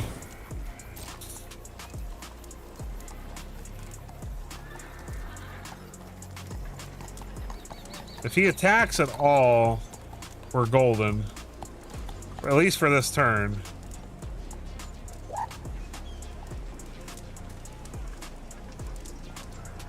We're still in huge trouble. We need another Sheltered by Ghosts or Aurelia or something.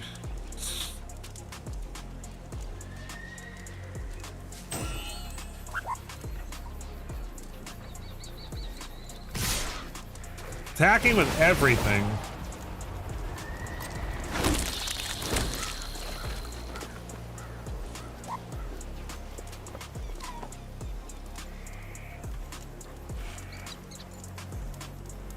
This is such a ridiculous game. If he gets another Bahamut in the yard, we're probably just screwed.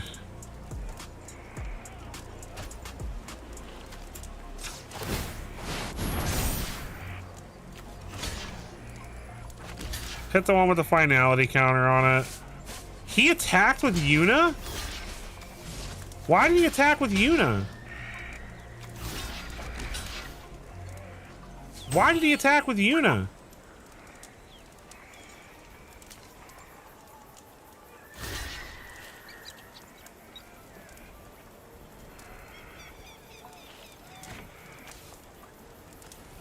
So hold on, let's math here. We're gonna gain 6 and go to 30. We're gonna take 6, 7, 8, 9, 10, 22. Are we still dead? Is that the problem? We're just dead.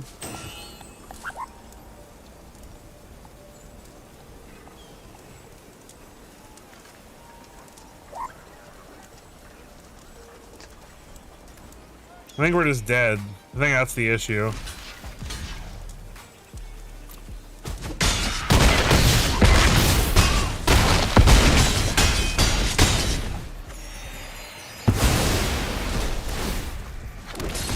Oh, we're alive. That's not really something I'm comfortable discussing on the channel there, Mr. Angelo. But I mean, I don't really discuss any of that kind of stuff on my channel. I'm not sure why things are how they are, but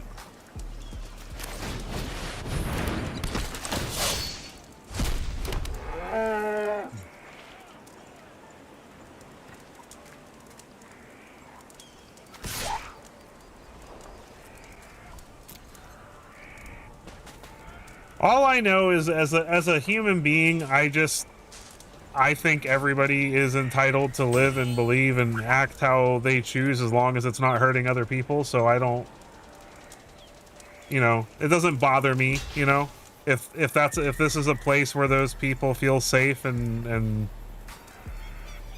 you know, good for them. Like that's great. I think every person deserves to feel comfortable and okay.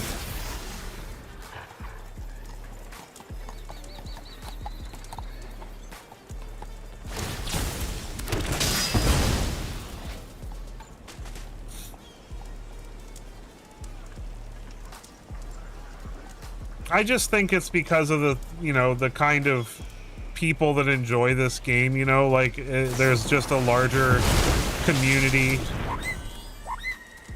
than there would be in other places. So, you know, they're just trying to be supportive in that way. And I don't think there's anything wrong with that, you know what I mean? Because I don't personally feel like it's being shoved down anyone's throat, you know, like if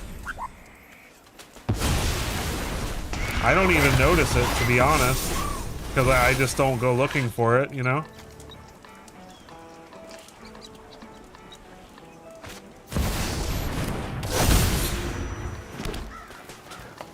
I don't know. All I'm saying is that, like, me personally, I don't notice it because I don't look for it, you know? So it's never been an issue for me.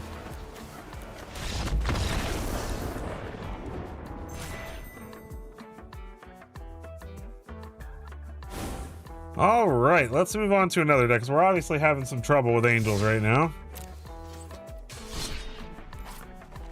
Let's play some Sultai Ramp. So this is a little bit different. This is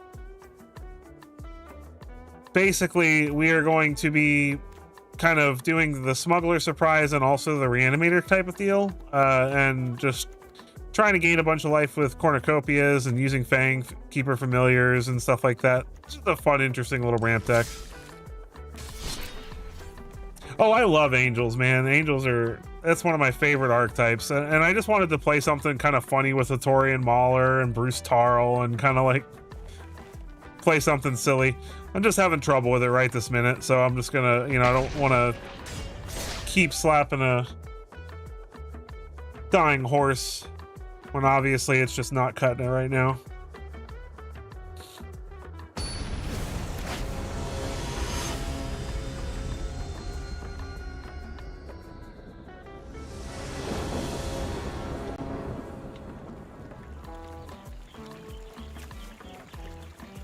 This looks good to me, and we're also taking an opportunity to play Muldrotha, the Gravetide, which we know you don't see this getting any play, and I used to love this card when it was in Standard the first time.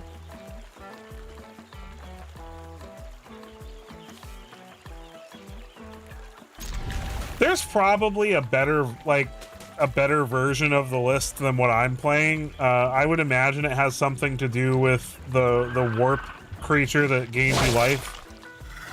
If I had to take a guess at how it would work the best.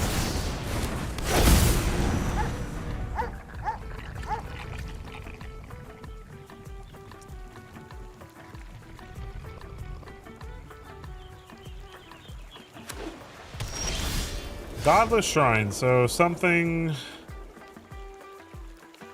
involving Orzhov colors. I think we're gonna go ahead and get down a starting town here. Get in with the elves. Hiya!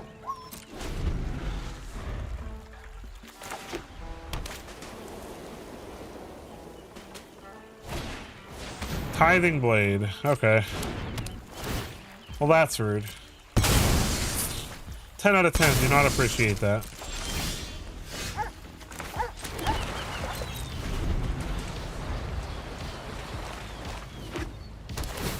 Conduit pylons.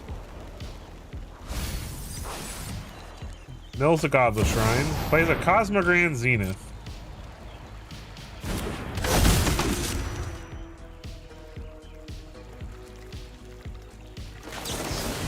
Alright, well, I think I'm going to go ahead and destroy this because I'm assuming this is Pixie now.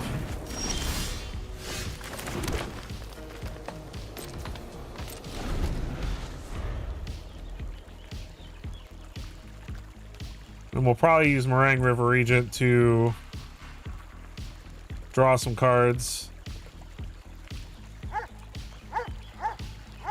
He doesn't have anything to Pixie anymore, which is good for us. I guess he could pick up the Nettleguard, but that's kind of like not even good value. Oh, yeah, Meringue's really good. I mean, if he's picking up Nettleguard just to make the tokens, that's not even that bad for us. Oh, he's not. He's just gonna... Okay.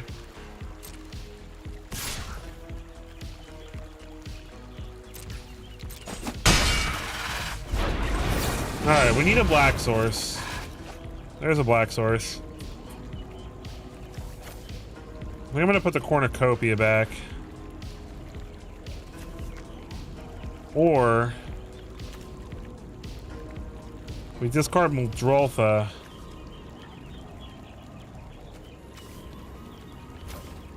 Let's discard Muldrotha. Play Wastewood Verge. Pass the turn. We'll plan on live or dying Muldrotha back, and hopefully he doesn't have like a... Let's hope he tries to like pump his team up pre-combat, right? Shadowy Backstreet.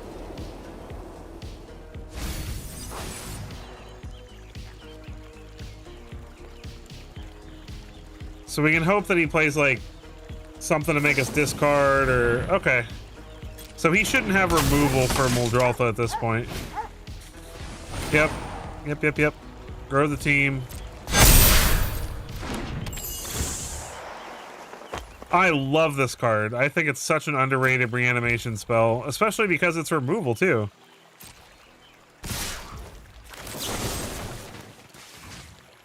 Give me my Muldrotha.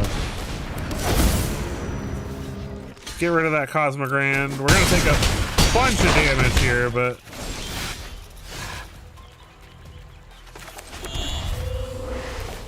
Elf.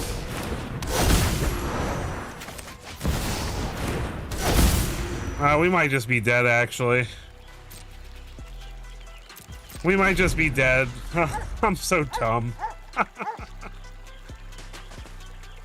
I was so excited about getting Muldrotha out of the graveyard, I didn't think. I should have at least played Cornucopia first to get the life off of... Oh, wait a minute, hold on. Yeah, I'm dead.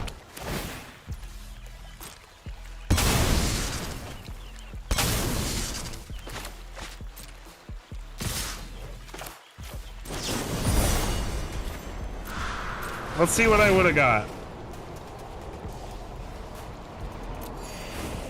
If I could have lived another turn. Oh man, look at all those goodies. That would have been nice. I'm still gonna block something with my Muldrotha.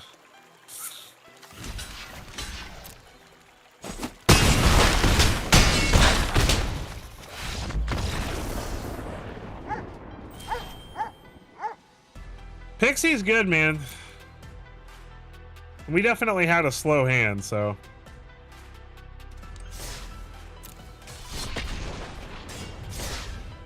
All right, let's have a faster hand this time. Yeah, Zenith is on, in my opinion, it's almost as good as Ouroboros. Where is Todd? I don't know. Where is Todd? Now I'm curious. Where is Todd? I would like to know.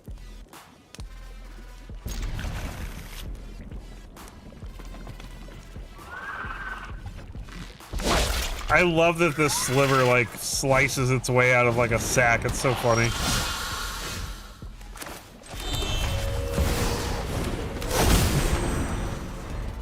Mono red is gonna ruin our life. This deck is way too fast for us, probably. I'm just trying to have fun tonight, man. Come on. I'm in platinum. I'm not in super competitive land here. Burst lightning to ruin everything, yep.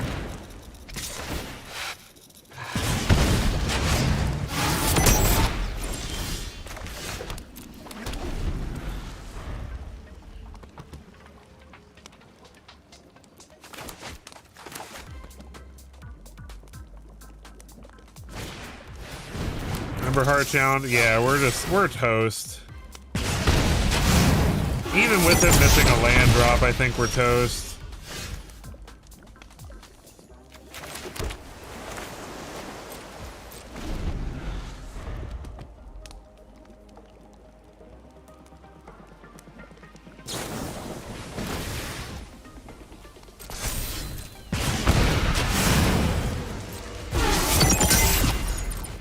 Astronaut has double strike now.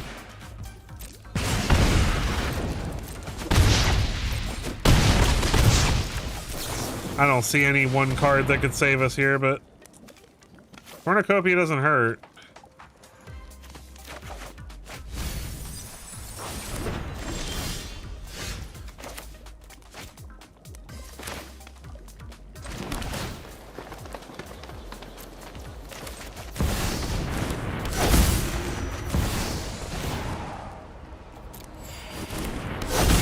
He doesn't have a burn spell. Maybe we live? Maybe? Like, come on, man. If we could just survive one turn. No, because the burnout Bastronaut has double strike. He can just attack. And oh my gosh, this is so dumb.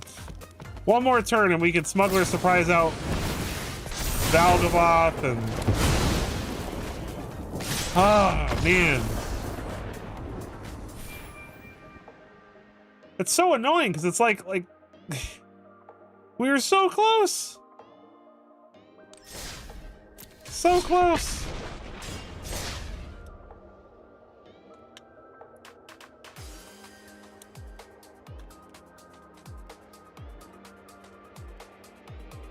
I'm not giving up.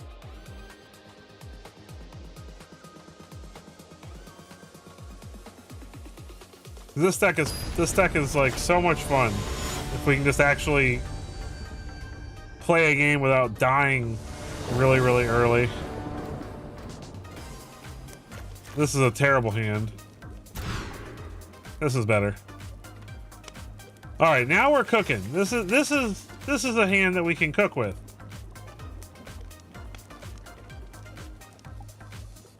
We want to put live or die back here.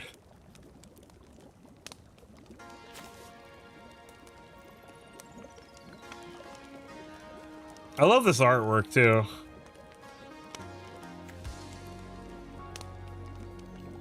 I love the baby Meringue River region artwork. Keep 6, put back live or die.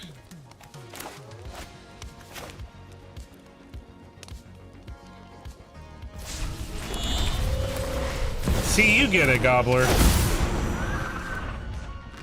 You get it.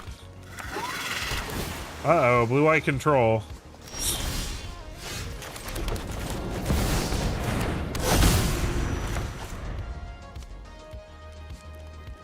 Smuggler Surprise is real good against them, though. Oh my gosh, I'm not playing the uncounterable land in my 75. That's got to change.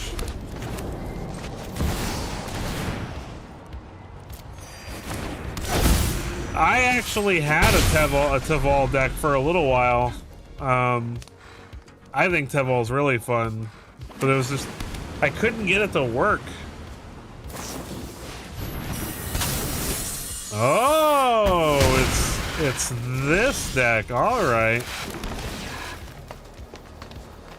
Well, definitely we want Heritage Reclamation.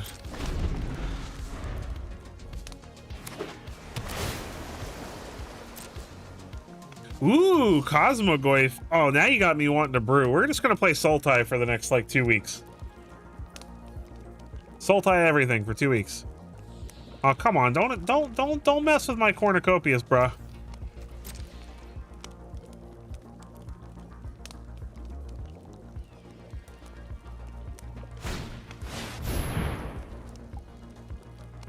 Why?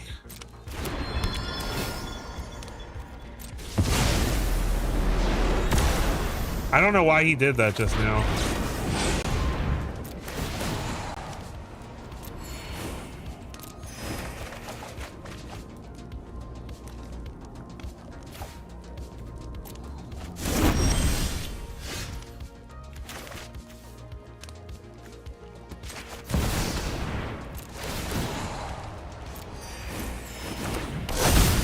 Overlord of the Baelmerk.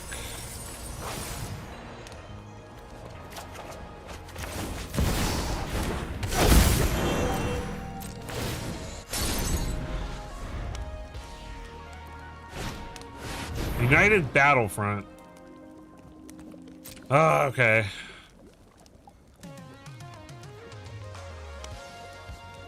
I mean, the good news is that's not that good of a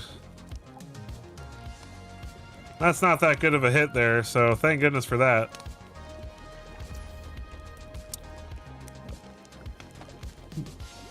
My lovely wife and moderator. Welcome, dear.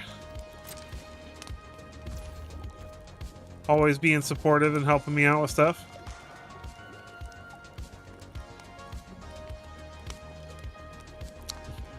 Yeah, that's right. Mrs. Severn. There you go. We've joked about changing her YouTube name to that.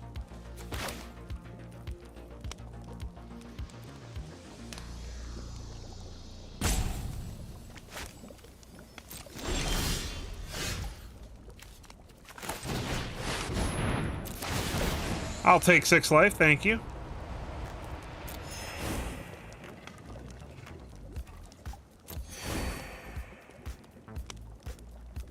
Yeah, Gobbler's always super supportive.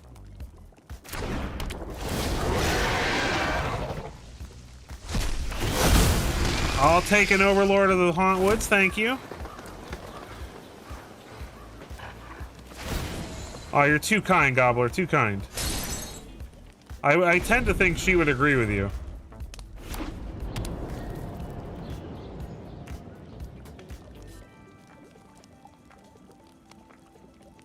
Why is he hovering over his Starcade?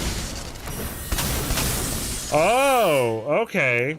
Well, aren't you just the coolest? And then he's gonna Dusk Rose our Sin? What?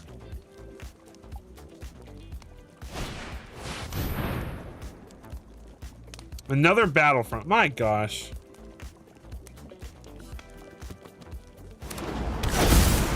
There's the synthesizer.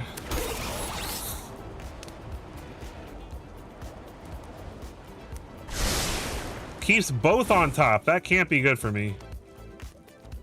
I don't know. This is best of one, and so I don't tend to run that in the main deck of best of one decks. Okay, I think our best bet here is to hit this Reliquary and hope.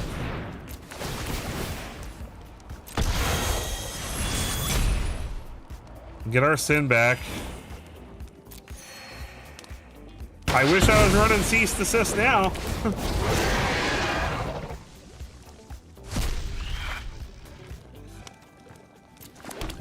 You're not wrong.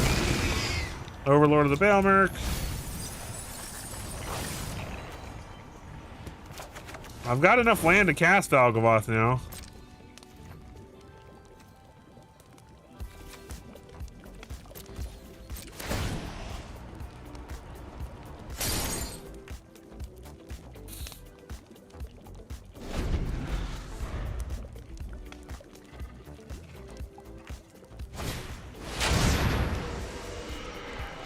Perilous Snare.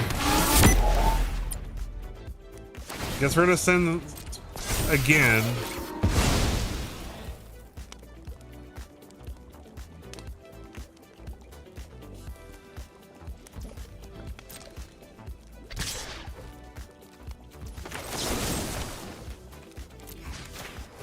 Gaining 2 of the 3 life back anyway, so I might as well, right?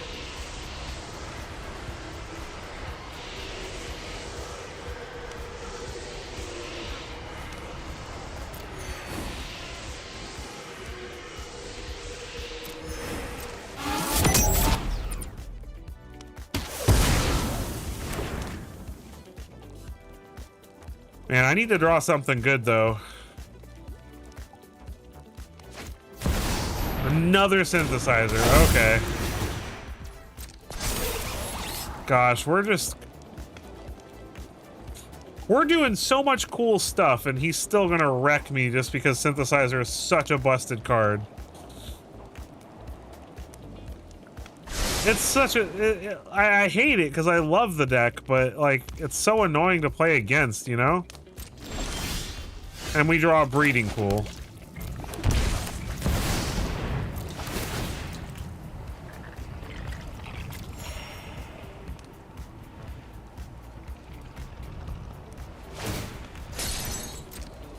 Opponent's gonna tap our Overlord, which makes sense, right?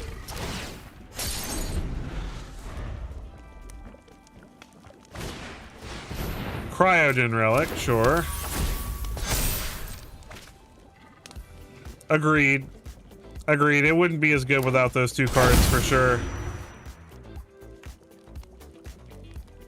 I mean, we're at a high enough life total that we can afford to take the hit from these, but if he goes and gets Fire Crystal, we're probably toast. Looks like he's going to get a Perilous Snare.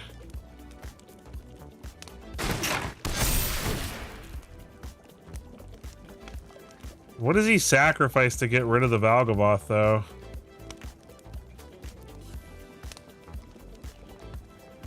He's got to sacrifice 3 things. You think he's willing to sacrifice? He can get rid of the Relic, the Braided Net, and the Foundry. No, he goes after... Okay. I don't know if I agree with that choice.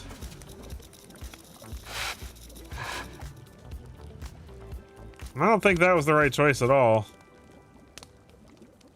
I think he should have hit Valgaboth.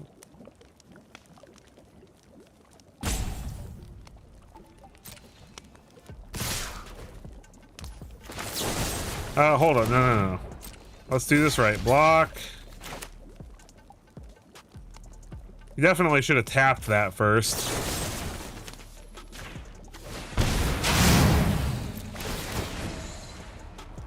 Our other Overlord comes off impending next turn, but we really do need to draw something of value here.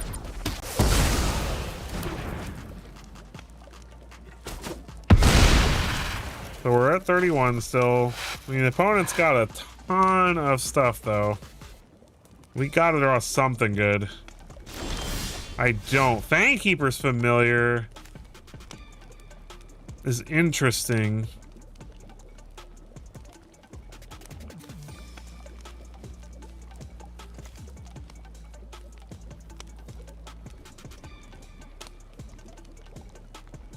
Unfortunately, this deals with enchantments.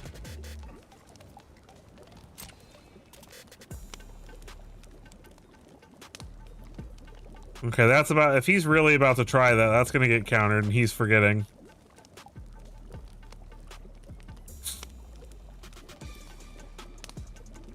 Please try to tap my Braided Net. I'm gonna attack because I can't really block with it. So I want to gain the life.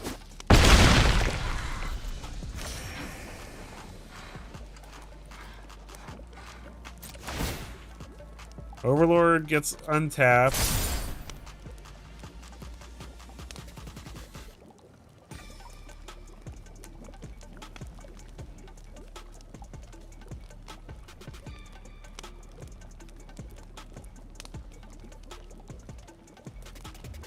Opponent's really in the tank here.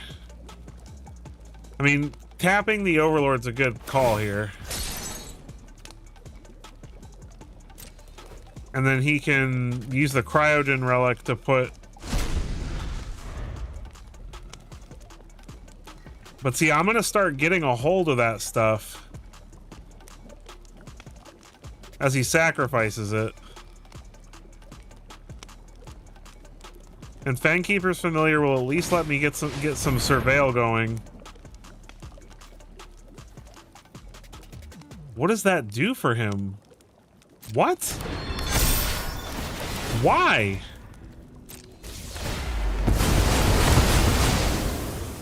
Why did he just cast that spell? That was terrible for him. He just gave up 30, 40 damage all probably.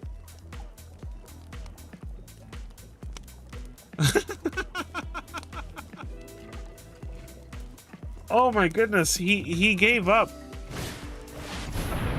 What?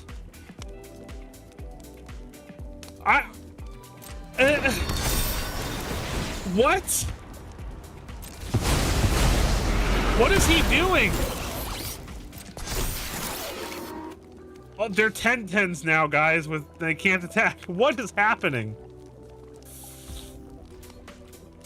I am so confused. I'm gonna go ahead and gain 6 life or 9 life real quick. I have no clue what this guy just did. He had a way better board position pre-Pinnacle Starcage. So we're gonna gain 3 and surveil 3. I don't want any of this.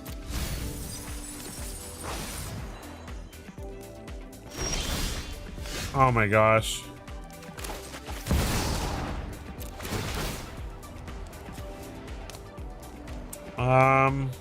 I'm gonna decline here.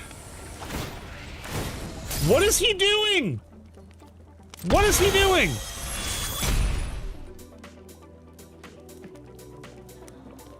What is he gonna sacrifice this Pinnacle Starcage to get back the Foundry and the Relic and draw a card? Oh my god! Does he not understand how Valgavoth works? What is happening?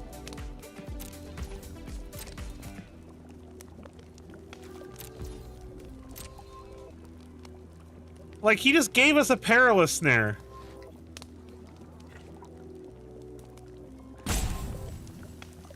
Like, he wasn't, like, gonna win the game, per se, from his previous position, but he was in a way better spot.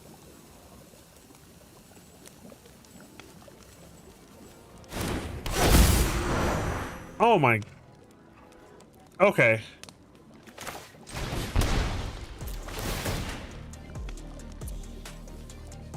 I'm gonna decline to gain the life.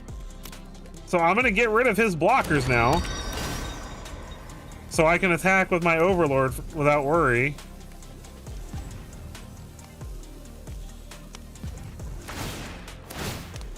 What is happening? Oh my god. What is he doing? Oh my god.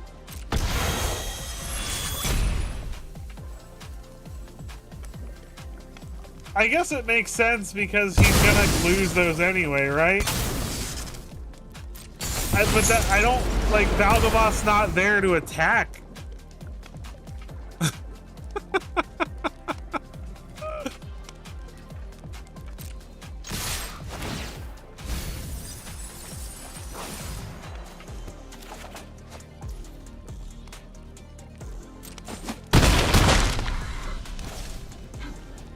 Oh man.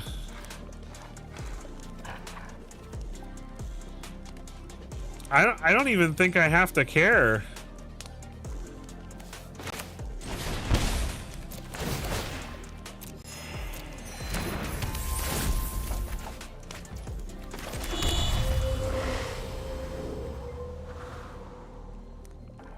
I don't see how he comes out of this, to be honest.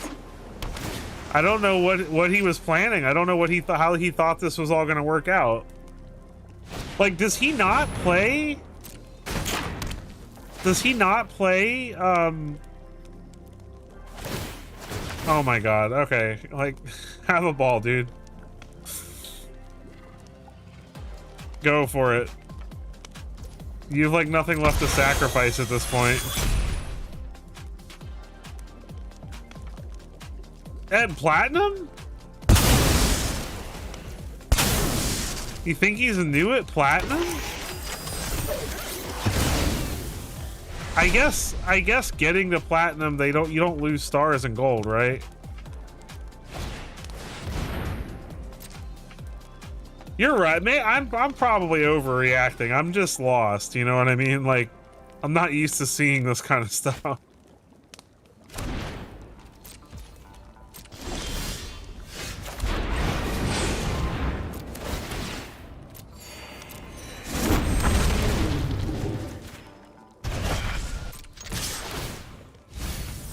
All right, we'll end the misery.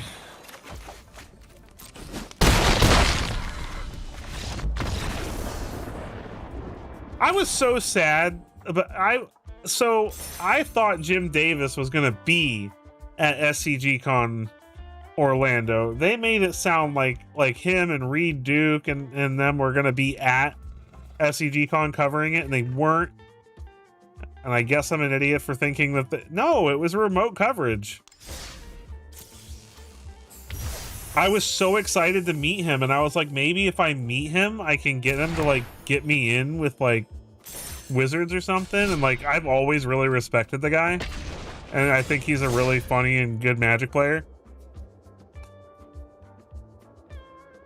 I'm so mad at myself because I went to MagicCon Las Vegas last year, and I actually ran into Reed Duke coming out of the bathroom.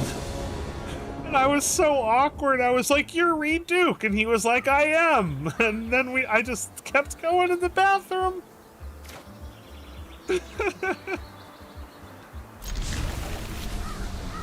I didn't know what to do with myself. I was like, "That's a famous person." And then I met Saffron Olive briefly, but I was really sad about that because he was very, very like surrounded by people. And Saffron Olive is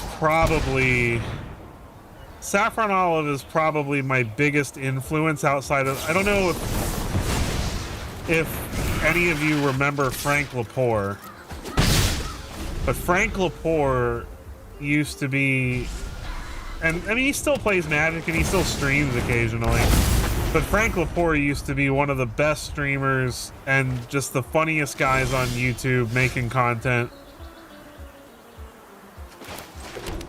And so him and Saffron Olive were my biggest inspirations.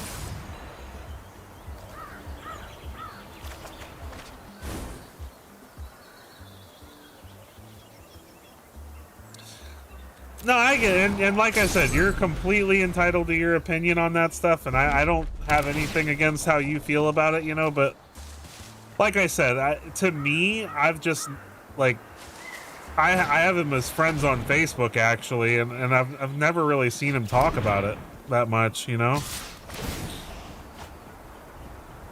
Getting rid of my liver dice sucks. But he's just a funny guy, and I've always really appreciated his deck building capabilities.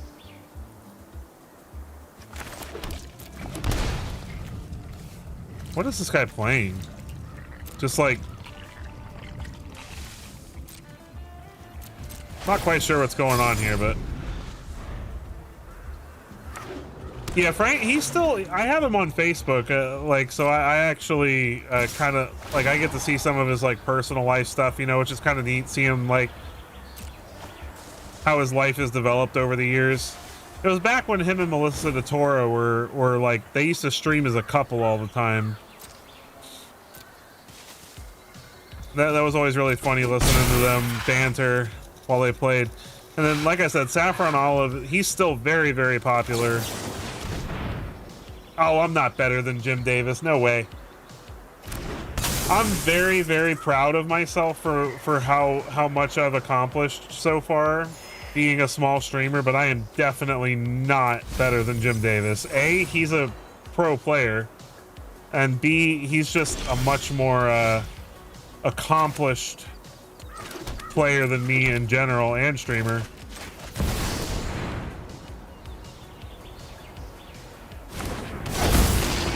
Okay, listen. I agree with you about, like, his voice used to drive me nuts. His voice used to drive me insane, but he's just a really kind guy. Like, you can email that guy and he'll actually respond to you with thousands of fans. And, he's just, you know, he's the guy who came up with, like, basically what I built my channel off of, with the Against the Odds, you know? Against the Odds was like the inspiration behind my channel, essentially. I was like, I just want to do that all the time, you know? And like, he's also just, he's actually a very skilled player, you know? He's a lot better than people give him credit for. He's just gonna wipe the board here.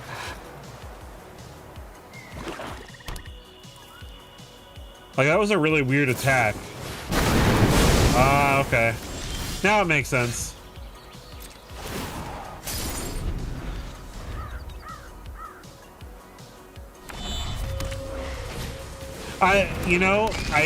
That's one thing I will never fault anybody for. I can understand 100% that his voice is difficult to... It's an acquired taste, for sure. But definitely one of my biggest inspirations.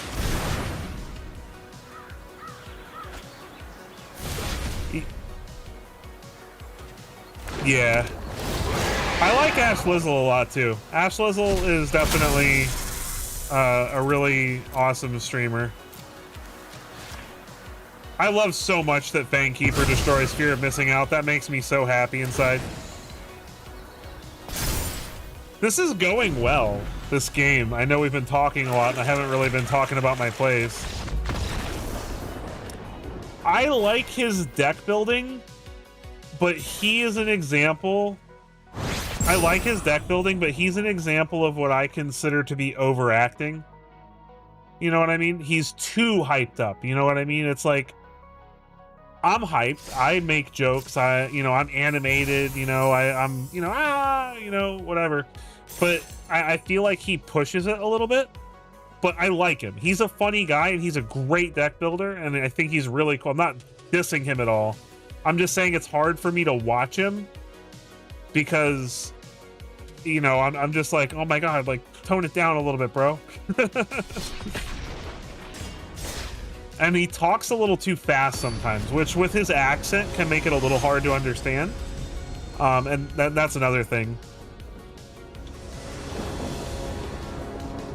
Oh, I don't know, man. I don't care if people are whiny. They can whine. I whine when I have a bad day on stream, you know?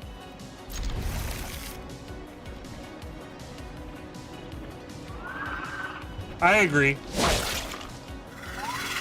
I like, that's like, my goal is to become a part of that community one day. Like, nothing would make me happier than being able to meet and network with those people. Like, that's what I want to do. I want to meet all the fun people, the people who make the fun decks, the people who love this game because it's fun, you know? That's what I want. Like, that's my goal one day, is to earn the recognition and respect of those people and eventually become their peers. Because nothing would make me happier than being able to work alongside people like that.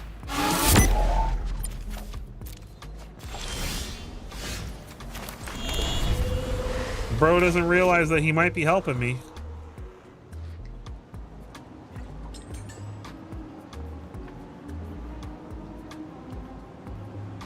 I appreciate that, Angelo. That means a lot to hear. I try to have fun, you know? Like, it's like, I feel like too many people log into Arena every day and they get frustrated and mad and they just don't, you know, and I get it. You're supposed to win, right? Like, you want to win. You don't want to lose games. But honestly, I was guilty of it for a while. And that was part of what made me want to do this, is like, I was like sitting here like, man, if I don't play the mono red deck, I'm never gonna win, you know? And I was like, you know what, screw it. No, I'm gonna build fun decks that kick mono red's ass, and then I'm gonna have a fun time. And I eventually just started to get good at that line of thought, and it allowed me to make this channel, and it was a wonderful experience so far. You know, I've been incredibly blessed to get as far as I've gotten in the amount of time. You know, it's been almost 2 years, but there are so many other people who have made hundreds more videos than me and been doing this for years longer with less subscribers than I have. So I'm very blessed that I've made as much of an impact as I have. And I know eventually I'll get to a point where I can do this. Oh my God, is this really happening to me right now? Okay, I can just kill that though.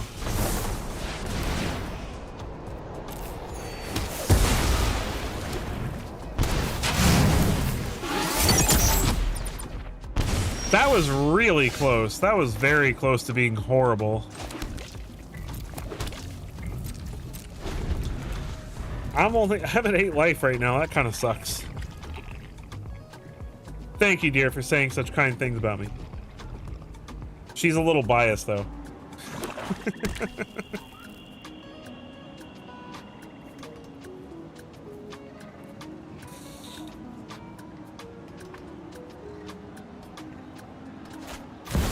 Another bloodletter.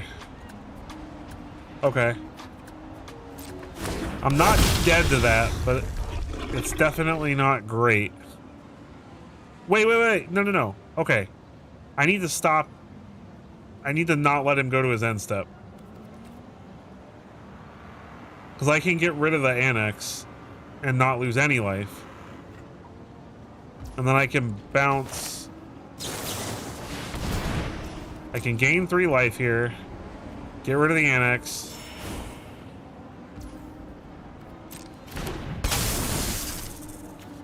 I love Fangkeeper's Familiar, man. I love this card. And it's got, that's one of the most beautiful artworks in recent history. You can't deny that. That's beautiful. I want to play mat of that real bad. Okay, so I don't lose any life, and I can bounce his bloodletter. That sucks. I was kind of hoping that he wouldn't have... Wait. Why did he do that?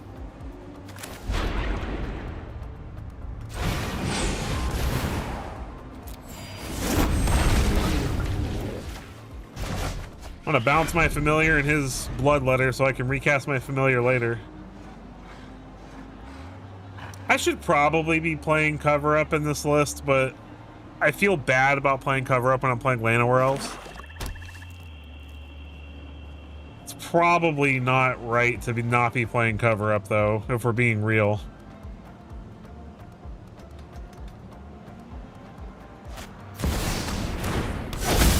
Bloodletter.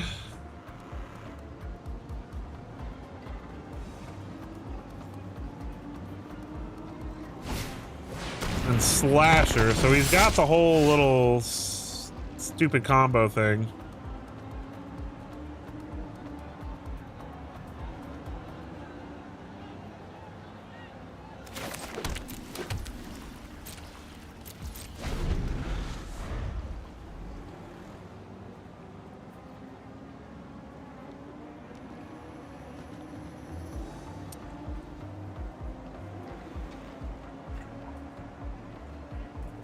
Watched your elves die to Dragonback Assault? Yeah, I've been there. Oh my god, you gotta be kidding me. There's no way for me to get out of this, is there? Because this isn't a trigger. Hold on. Okay, hold on. I have 4 Bitter Triumphs in my deck right now. So let's exile a card from the graveyard and draw. No! Let me make sure. No, we're dead. No. Oh, it's so stupid that there's not a moment in between there where I could do something about it. Oh my gosh, it's so annoying. I don't think it would have mattered regardless. Wait, okay. We've got about a half an hour left, so let me swap decks out because I wanted to play the Dimir Crime deck too.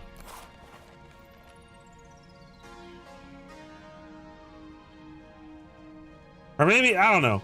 All right, do you want to see Dimir Crime or my take on Cosmogran and Boros? Dimir Crime or Cosmoboros? I'll give you guys a few seconds to choose. Crimes? All right, crimes it is. All right, so this is just like, I don't know if there's even any new cards in here, if I'm being real.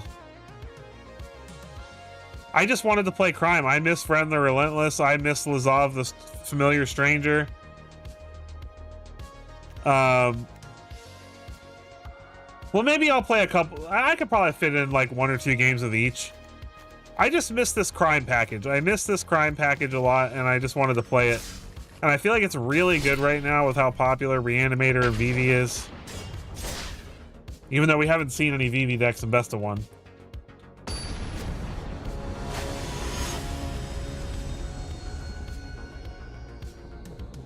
Which makes no sense to me. Like, the deck feels like it would be even better in Best of 1.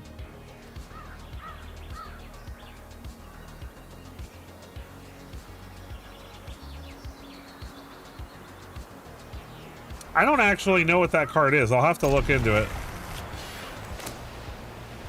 Vren the Relentless is one of my favorite cards. And I love anything that gives me an excuse. And I also think Drag the Canal is an underrated card. Oh yeah, Zombify deck. On the deck.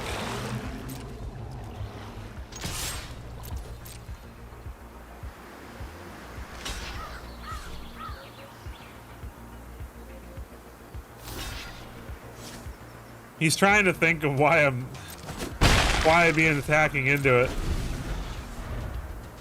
Seize the Secrets? That's not an alchemy card, is it? Because I don't recognize that card.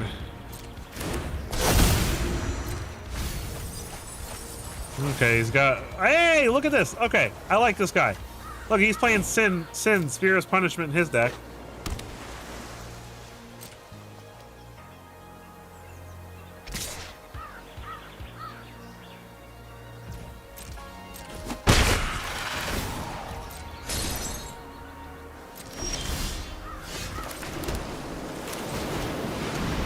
Alright, so Skinner says, let's start exiling your good stuff. Opponent says, nice. Damn, Skippy, it's nice. Awaken the Honored Dead. No! No! Leave my Skinner alone! Oh, there's an Arden. We gotta get rid of that.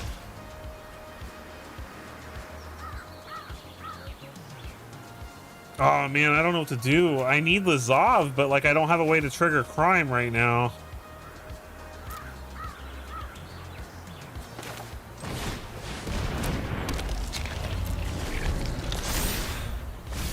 Mill. Okay, he didn't mill anything to get back with Arden other than another Siege Ship Brewtender. If he has an untapped land here, he can get back Arden. More likely, he just has removal for Lazov. Okay, untapped. Gets back Arden.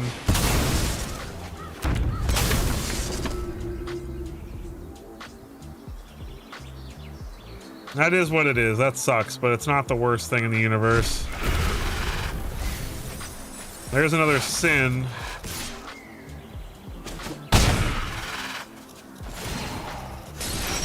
We're probably toast. Wait. Watch this.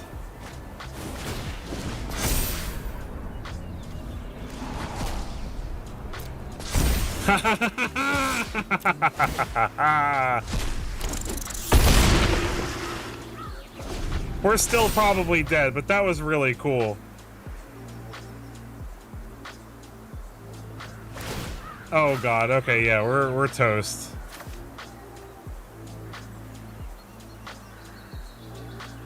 I don't think there's a way for me to live through this, unfortunately.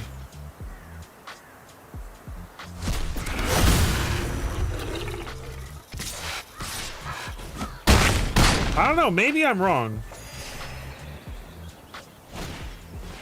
Duress doesn't do anything for him right here. I mean, it does get him drag the canal. But it doesn't, like...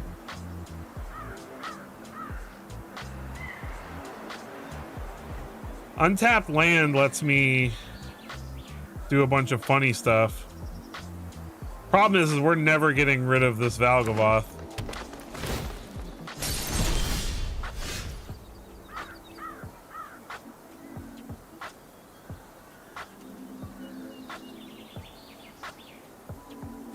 What does he have in his yard? Does he have anything good in his yard anymore? Not really.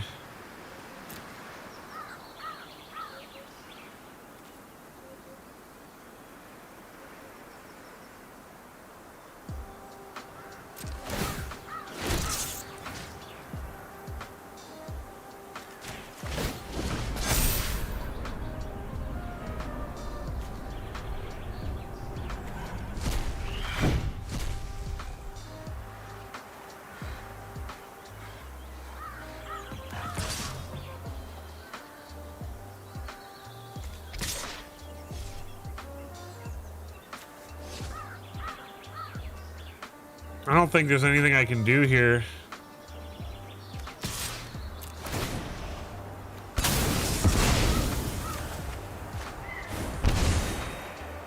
Oh well.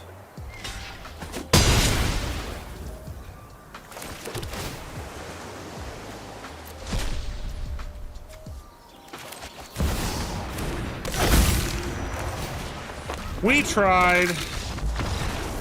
We did so. Hey, listen, the Lazov thing, getting their sin was pretty cool, though. You gotta admit that. Titus is wooing at me. Titus, come here. Say hello. Oh goodness, both my dogs. Okay, my dogs are in here having a party now. Okay, hi guys. Go on, go.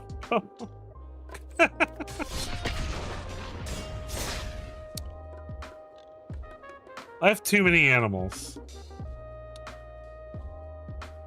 I have this is 2 of my 4 dogs. I have 3 big dogs and a Yorkie. This is my Titus boy though.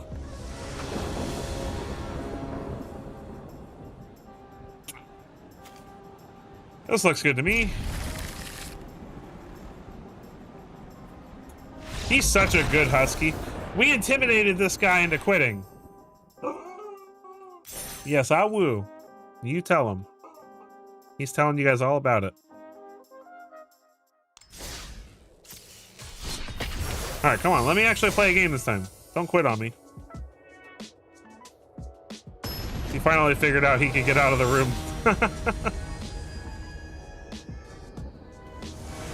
Matukaze. This is a little slow, but if we can find a land, I think we're okay. Oh, that's mono red.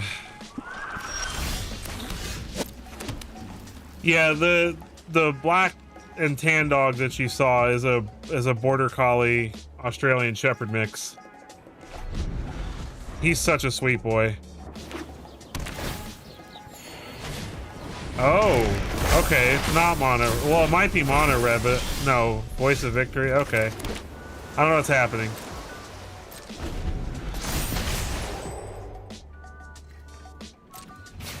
Yeah, that's always rough when you have to deal with stuff like that, losing animals.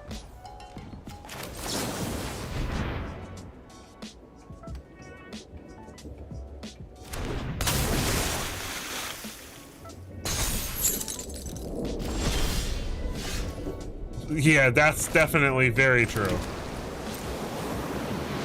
1000% personality is correct. Ninja. We need lands, so we are definitely taking a draw here. Your tech is way just in time to save the day. Just in time to save the day.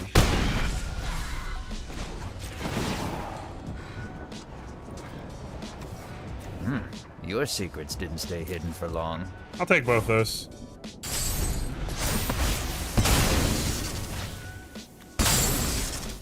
Haste. Oh, all right. Well, I guess everybody's just scooping to us. They're just like, oh, it's Kaido. We hate it.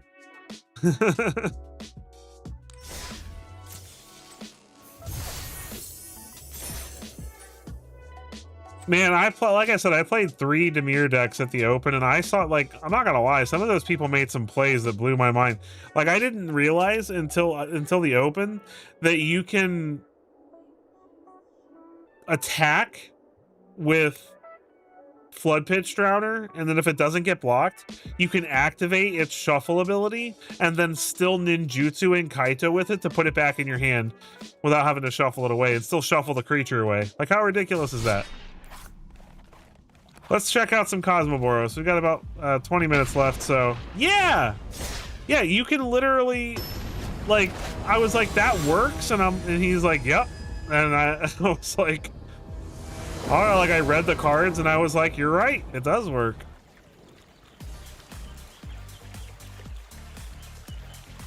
All right, we go first. This is all right.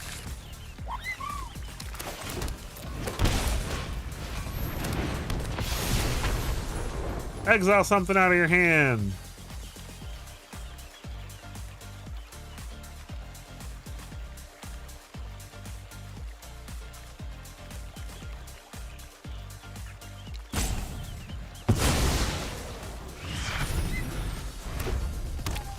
It's mono red.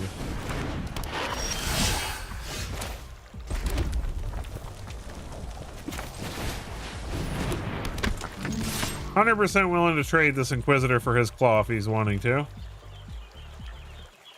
Great trade for me.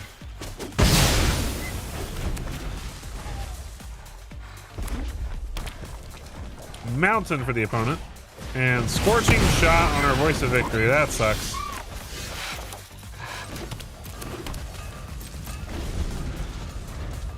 Not having something to play our Atali's favor on kind of sucks, but... Burnout Bastronaut, sure.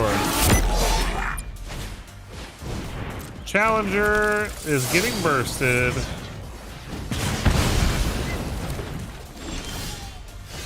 Alright, well, at least we have a 5th land for Quintorius. We don't need that.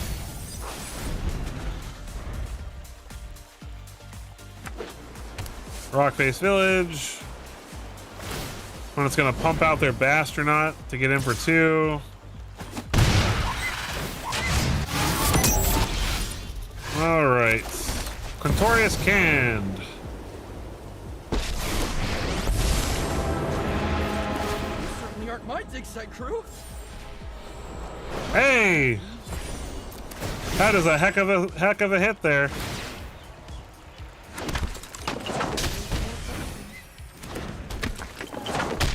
Sorry, Mono Red.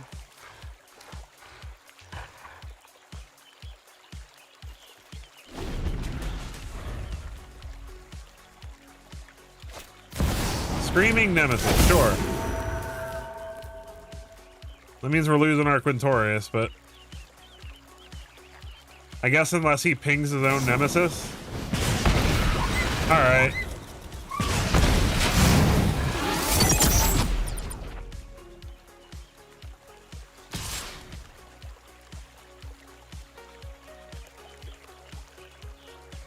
Can't gain life anymore, that's unfortunate.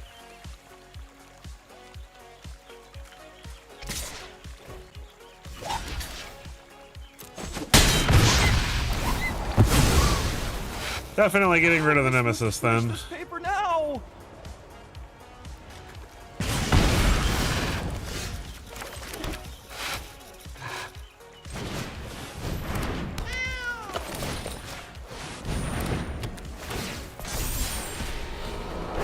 Battle Mouse.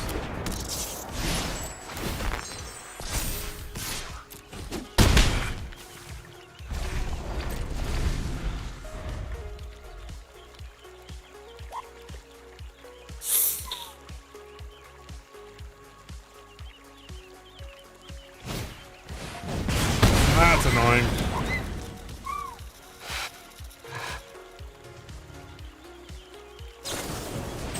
Alright. One just has removal for a billion years. Oh, thank goodness.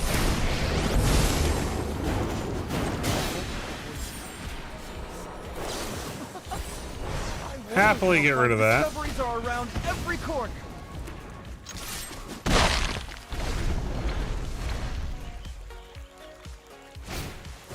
Sunspine links. That's a lot of damage.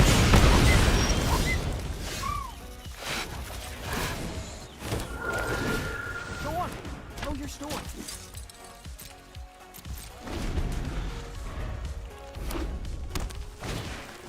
Hired Claw.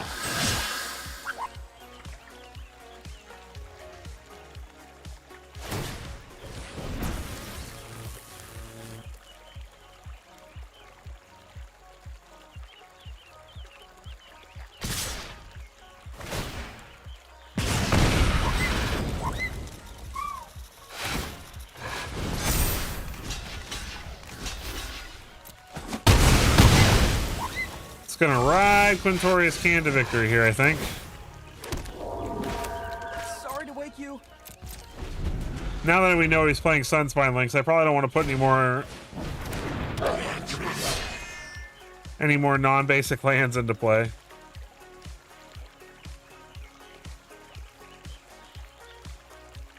Yeah, well, the wild card economy is definitely rough.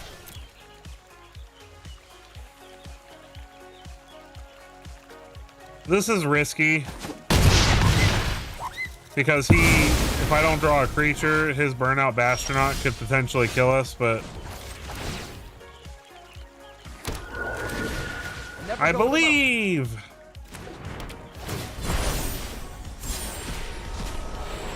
Battle Mouse. Knowledge is power.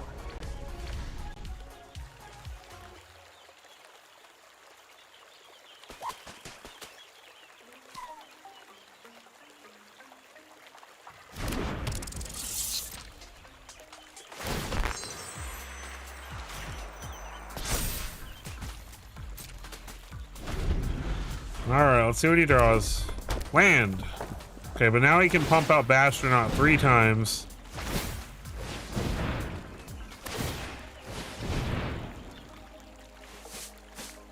Which means we unfortunately have...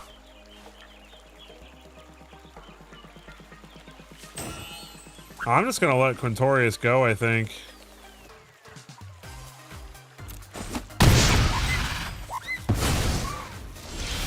More research. We win!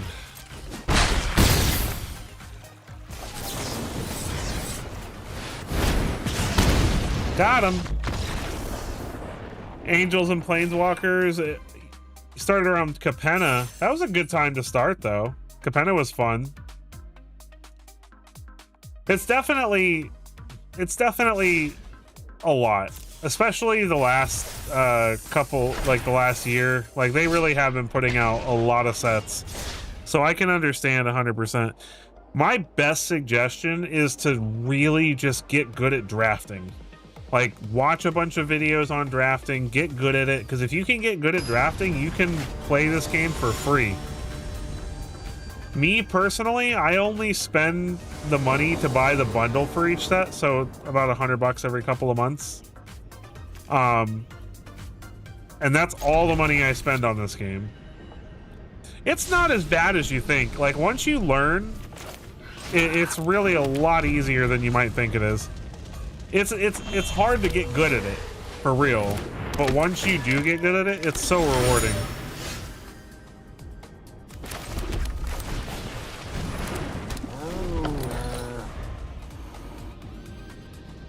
Because basically, if you can just consistently get to 4 wins, you pretty much break even every draft and get free packs, and all the cards that you got in your draft you get to keep, and that's how I do it.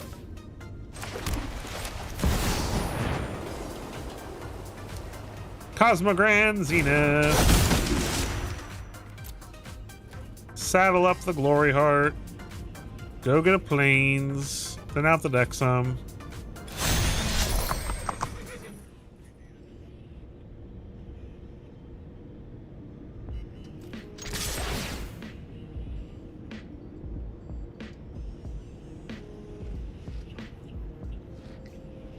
Come on, opponent.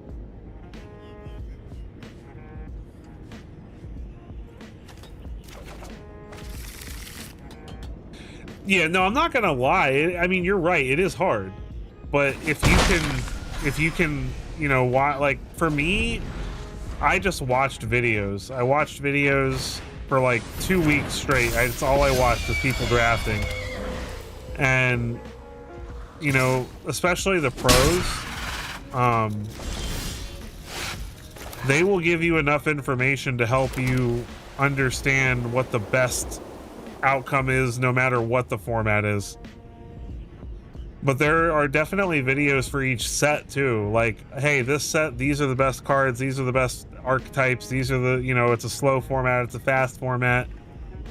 There's a lot of resources out there for sure.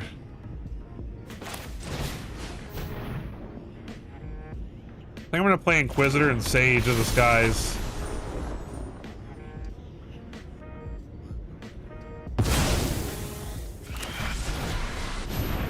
Opponent is playing Jeskai.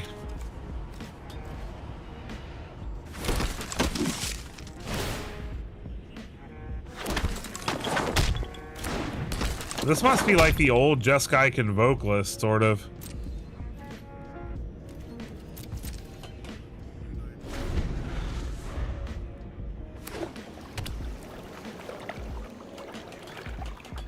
Yeah, Untapped offers that.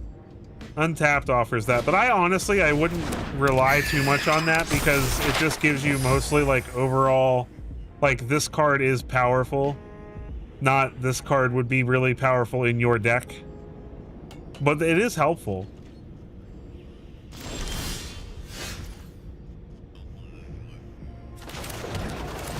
So Warden.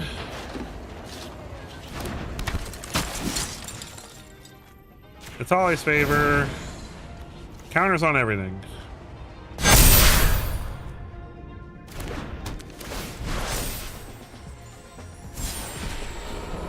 Voice of Victory.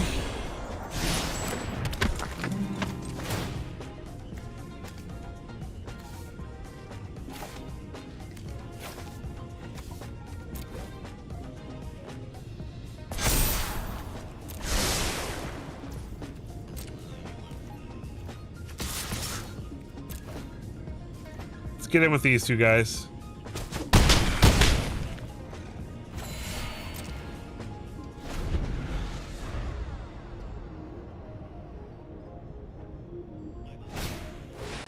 Sheltered by Ghost. That is annoying.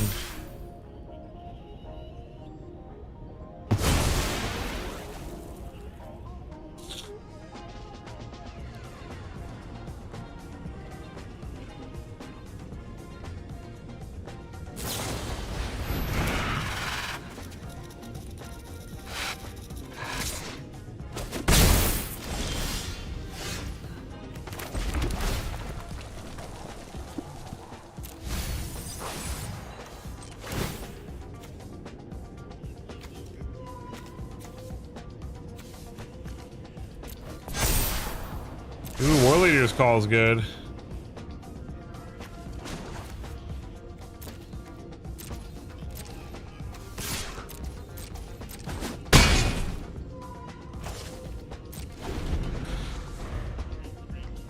Well, it really just depends with the vault, because if you're gonna draft a lot, it is very, very lucrative to do it that way. For me, I think I have like thousands and thousands of common and uncommon wild cards, and if I was just not lazy, then I'd probably be fine.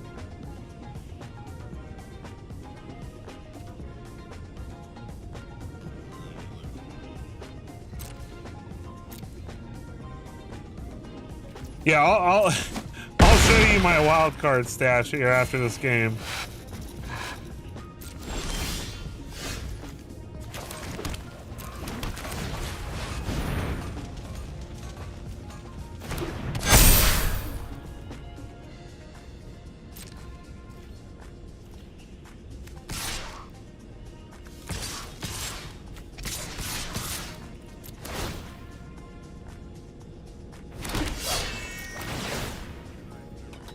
It's not GG.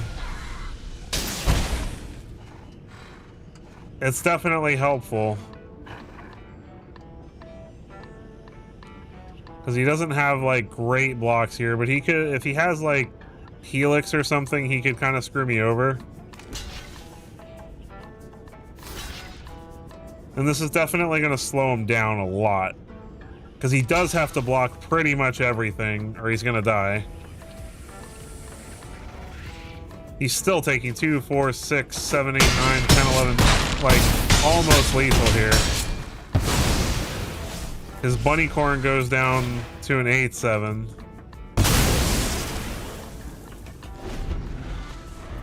It's going to depend on what he draws. Another Storm Chaser's talent does nothing. Because I can just chump block with a 3-3.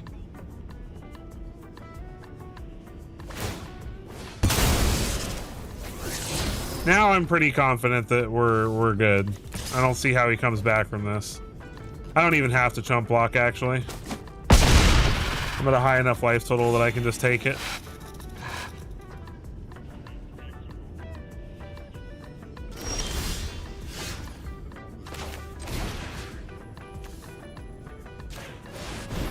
That was a great draw. GG. And then we activate the Alcoven encampment. We get 4 pings from the War Leader's Call. We get 4 tokens that are all 2/2s. That would have been great. We'll play one more game with the deck before the stream's over. But real quick, for my wild cards, I have 1,475 commons, 1,986 uncommons, 127 rares, and 19 mythics. So... And I do not spend a lot of money on this game. I don't. I literally just buy. I only buy. I buy the bundles from each set. So once every couple of months, I buy these bundles, and that is all the money I spend. I do not spend any more money. And on top of that, I'm sitting on 11 draft tokens too. So I have 11 free drafts.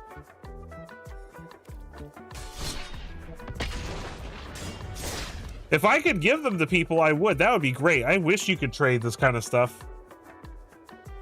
The 3 bundles for each set, so the Mastery Pass, the 50 packs, and the Draft Pack.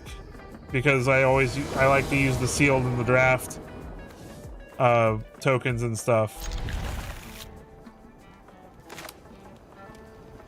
For each set, there's 3 bundles. It's about $100 between all 3.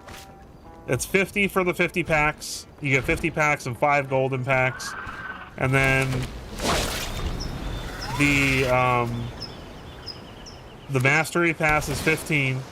You can technically buy the Mastery Pass with gems, but I think it's worth it to just spend the $15 and not waste your gems on it.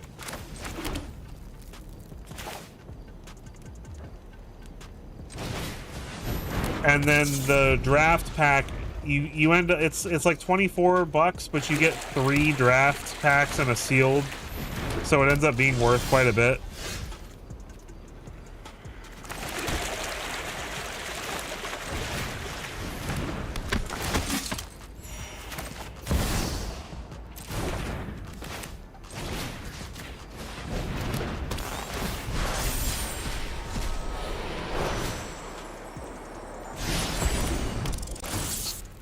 I'm sure I'm just gonna lose this game to board wipes, but I'm gonna try. I don't have enough white mana as my issue right now. Thank you, Gobbler. It's been wonderful having you here for the majority of the stream. Thank you so much for being here, man. I really appreciate you. Well, they scooped anyway. All right, well, we are getting a little close to 11 for me to start another game, so we are going to take a rest from the stream here. Thank you all so much for being here. It's been an absolute pleasure playing with you guys. You guys are really awesome. We've had some really fun talks during the stream, so that's been really nice. And don't forget, in the description of the video, Sev Squad Discord. You do not need to be a member of the Sev Squad to join the Sev Squad Discord. It's a great way to chat with me, talk to me about decks, see what I'm doing. I'm very active in there. You can also check out all my socials below if you want to follow me on any of those places. I post pictures and hot takes and things like that. And it's a great way to help me grow as a creator because, you know, having a presence on more than just YouTube will help me, you know, gain sponsors in the future and things like that. So it's a great way to support the channel. Please make sure you like the stream, subscribe if you're not already, to see more streams like this. And I'll have another video of a cool deck out for you guys later on this week. Thank you so much for being here, and I'll catch you in the next one. Oh, and hi, Felix. Oh, you caught me right at the end. It's good to see you, Felix. I'll catch you guys in the next one.